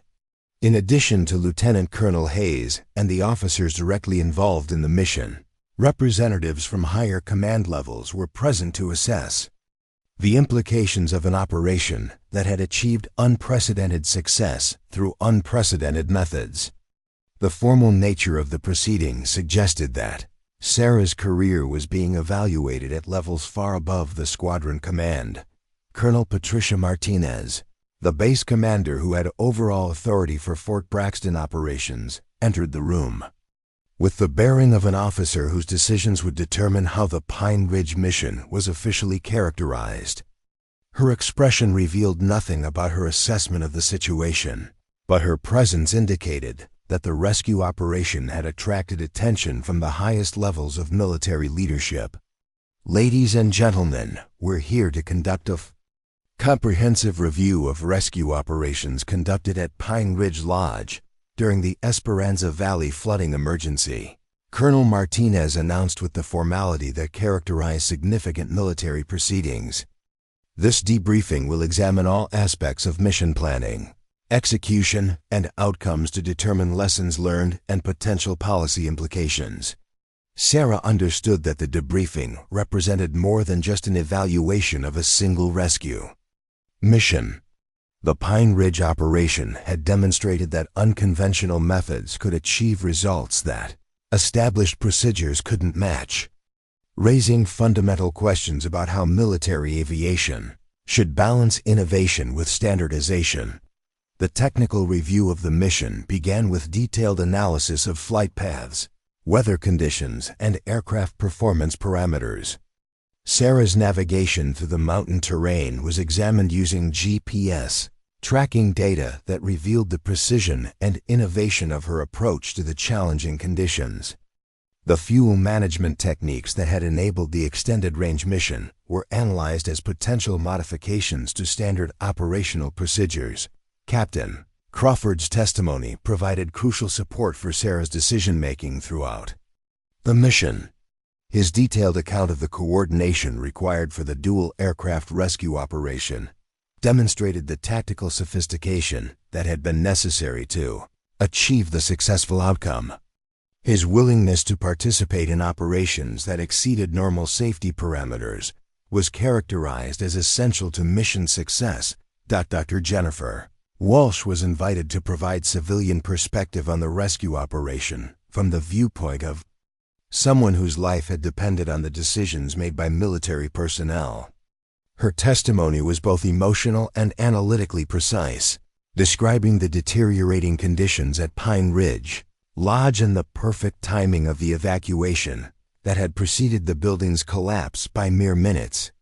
Colonel Martinez, I want to emphasize that Captain Mitchell didn't just save our lives through exceptional flying. Dr. Walsh testified with the credibility of someone who had witnessed the rescue from the perspective of the victims. Her communication with us throughout the operation provided reassurance and coordination that kept everyone calm during an extremely traumatic situation. Her leadership extended beyond piloting skills to include crisis management and human psychology. The testimony highlighted aspects of Sarah's performance that went beyond technical aviation competence. Her ability to coordinate complex rescue operations while maintaining communication with multiple parties demonstrated leadership capabilities that complemented her flying skills. Chief Warrant Officer Chun's technical assessment provided detailed analysis of aircraft performance throughout the mission. His evaluation revealed that Sarah's pre-flight preparation and system optimization had been crucial to achieving the performance margins required for mission success. The maintenance perspective validated the technical sophistication of Sarah's approach to helicopter operations. Major Wells presented the operational context that had made the Pine Ridge rescue necessary when conventional emergency response capabilities had proven inadequate. Her analysis demonstrated that standard military procedures would have been insufficient to address the specific challenges presented by the flooding disaster, requiring innovative approaches that went beyond established operational doctrine. As the debriefing progressed, it became clear that the Pine Ridge mission had achieved something that existed outside normal military experience. The combination of technical innovation, tactical adaptation, and moral courage had produced an outcome that validated unconventional methods while raising questions about how such capabilities could be developed and employed in future operations. Colonel Martinez's evaluation would determine not only Sarah's immediate career prospects but also the broader military's willingness to incorporate innovative approaches into its operational doctrine. The tension between institutional standardization and individual initiative had been brought into sharp focus by a mission that demonstrated the value of both conformity and creativity in achieving military objectives. The formal documentation of the Pine Ridge rescue would become part of military aviation history, but the immediate question facing everyone in the debriefing room was whether Sarah Mitchell's career would be characterized by vindication or punishment for methods that had saved 43 lives through violations of established procedures. The reckoning had begun, and its outcome would determine whether the military was capable of adapting its culture to accommodate the kind of innovative thinking that the Pine Ridge mission had proven essential for addressing extraordinary challenges. 3 weeks after the Pine Ridge rescue, Captain Sarah Mitchell stood before a formation of newly graduated helicopter pilots at the Fort Braxton Advanced Flight Training Center. The morning sun cast long shadows across the tarmac where a row of Apache helicopters waited like mechanical sentinels, ready to begin another day of pushing the boundaries of what military aviation could accomplish. Behind Sarah, displayed prominently on the building wall, hung a photograph of tail number 89042, hovering above Pine Ridge Lodge moments before the building's collapse. An image that had become symbolic of courage, innovation, and the power of individual initiative within military institutions. The 3 weeks following the rescue had transformed Sarah's career in ways she had never imagined possible. Colonel Patricia Martinez's evaluation of the Pine Ridge mission had concluded that Sarah's methods represented exactly the kind of adaptive thinking that military aviation needed to address 21st century challenges. Rather than facing court-martial proceedings, Sarah had been promoted to major and assigned as the director of the newly created High-Risk Rescue Operations Program, a position that would allow her to develop and teach the unconventional techniques that had proven so effective during the flooding emergency. The formation of pilots standing before Sarah included Captain James Crawford, who had volunteered to transition from conventional flight operations to specialized rescue training. His experience during the Pine Ridge mission had convinced him that military aviation's future lay in developing capabilities that went beyond standard operational procedures. The partnership that had begun during that desperate rescue operation had evolved into a professional collaboration focused on expanding the boundaries of what helicopter crews could accomplish.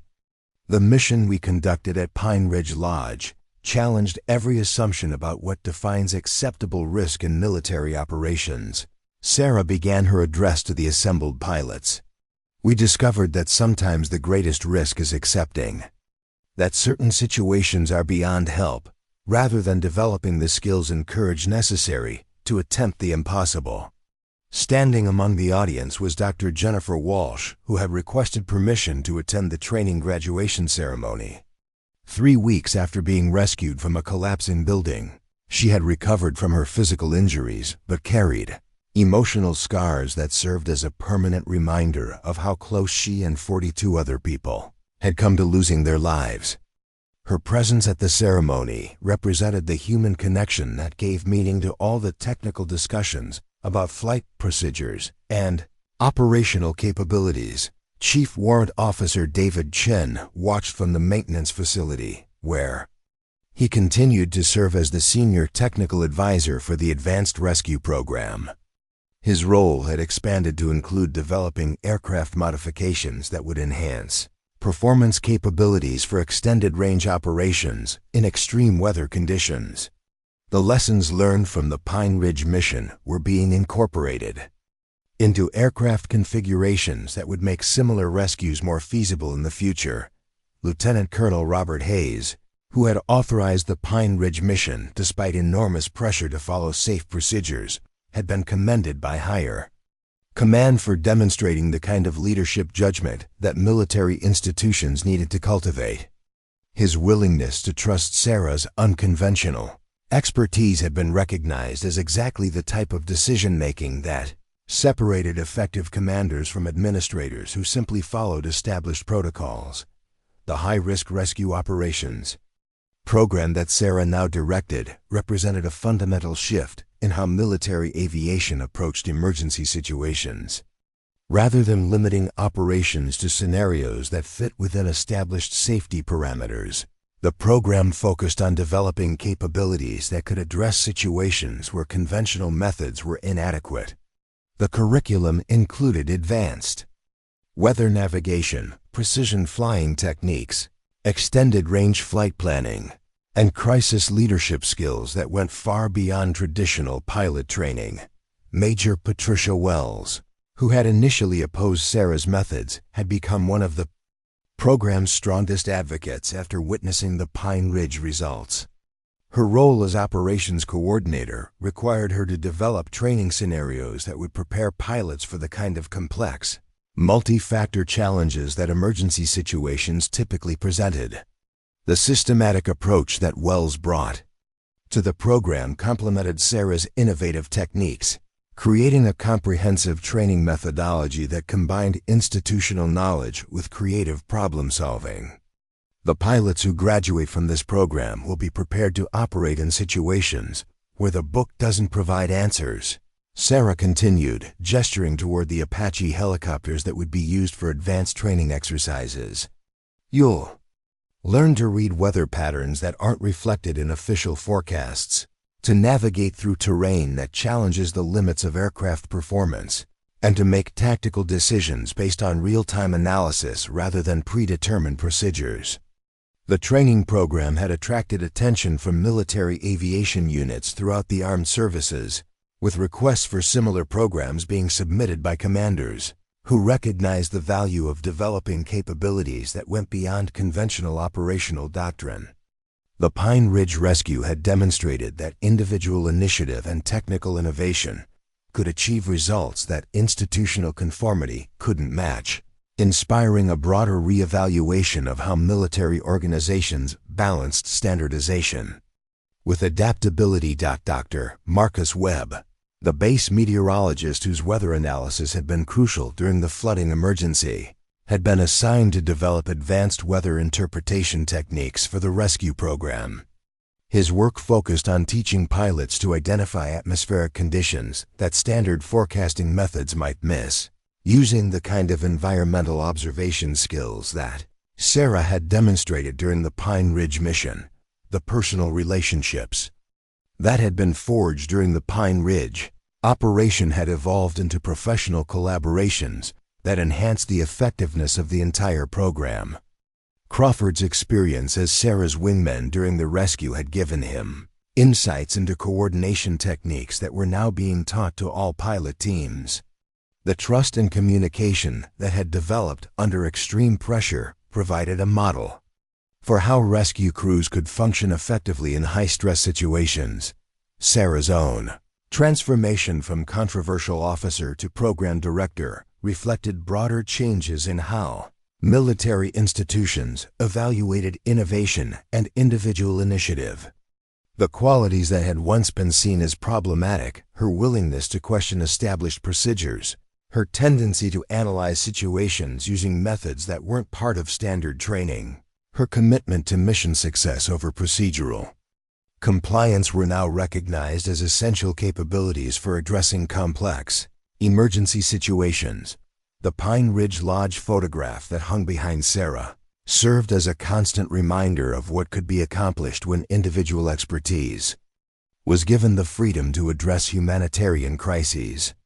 The image showed not just a successful rescue operation, but a moment when institutional courage had allowed innovative thinking to save lives that would have been lost through adherence to conventional limitations. 6 months ago, I was grounded for making decisions based on analysis that wasn't part of official assessments, Sarah told the assembled pilots, her voice carrying the weight of experience that came from challenging institutional norms and being vindicated by results. Today, that same analytical approach is being taught as an essential curriculum for advanced rescue operations. The difference wasn't in the methods, it was in the institution's willingness to recognize that some situations require solutions that exist outside established procedures. Captain Lisa Rodriguez, who had maintained her friendship with Sarah throughout the difficult period when her career had seemed destined for failure, now served as an instructor in the advanced program. Her role involved teaching communication and coordination techniques that had proven essential during complex rescue operations. The support network that had sustained Sarah during her professional struggles had become part of the institutional framework that would train future rescue pilots. The ceremony concluded with the presentation of wings and certifications to pilots who had completed the intensive training program that Sarah had developed. Each graduate represented a commitment to expanding the boundaries of what military aviation could accomplish in emergency situations. The techniques they had learned would enable them to attempt rescues that previous generations of pilots would have considered impossible.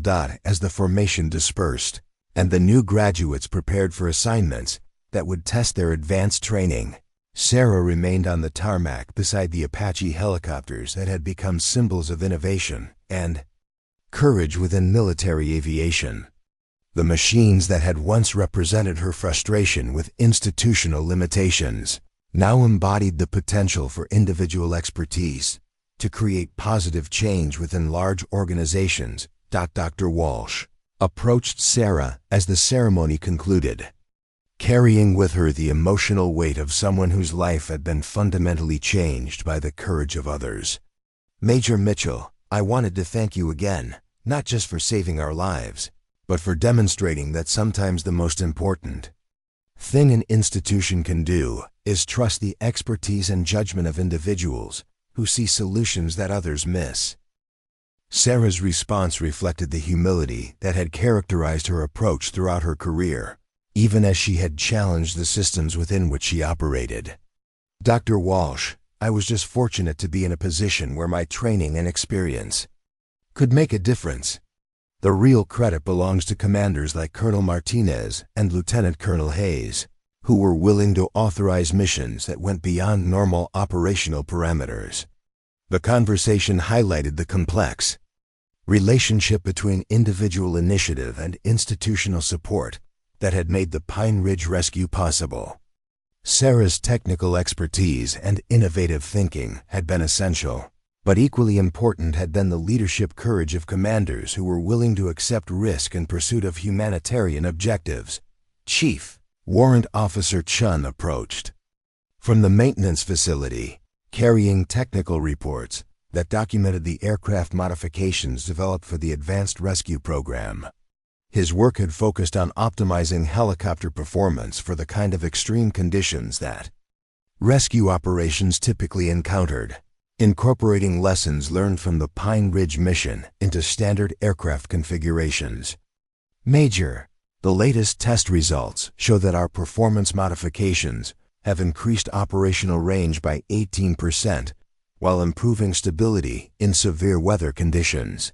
Chun reported with the satisfaction of someone whose technical innovations were being validated through systematic testing. The techniques you developed during the Pine Ridge rescue are now being incorporated into aircraft design specifications. The technical validation represented the institutionalization of methods that had once been seen as dangerous experimentation. Sarah's approach to aircraft optimization and performance enhancement had evolved from individual innovation to systematic methodology that could be taught and replicated by other pilots and maintenance personnel. As the day progressed in routine operations resumed throughout Fort Braxton, Sarah found herself reflecting on the journey that had brought her from being labeled as dead weight to directing a program that was transforming military rescue capabilities. The challenges she had faced because of her unconventional methods had ultimately prepared her for the leadership role that her expertise had made inevitable. The lessons learned from the Pine Ridge rescue had implications that extended far beyond helicopter operations. The mission had demonstrated that institutional effectiveness often depended on recognizing and nurturing individual capabilities that didn't fit standard models, creating space for innovation within organizations that typically emphasize conformity and standardization. The high-risk rescue operations program that Sarah now directed was attracting pilots from throughout the military who shared her commitment to pushing the boundaries of what aviation could accomplish in service of humanitarian objectives.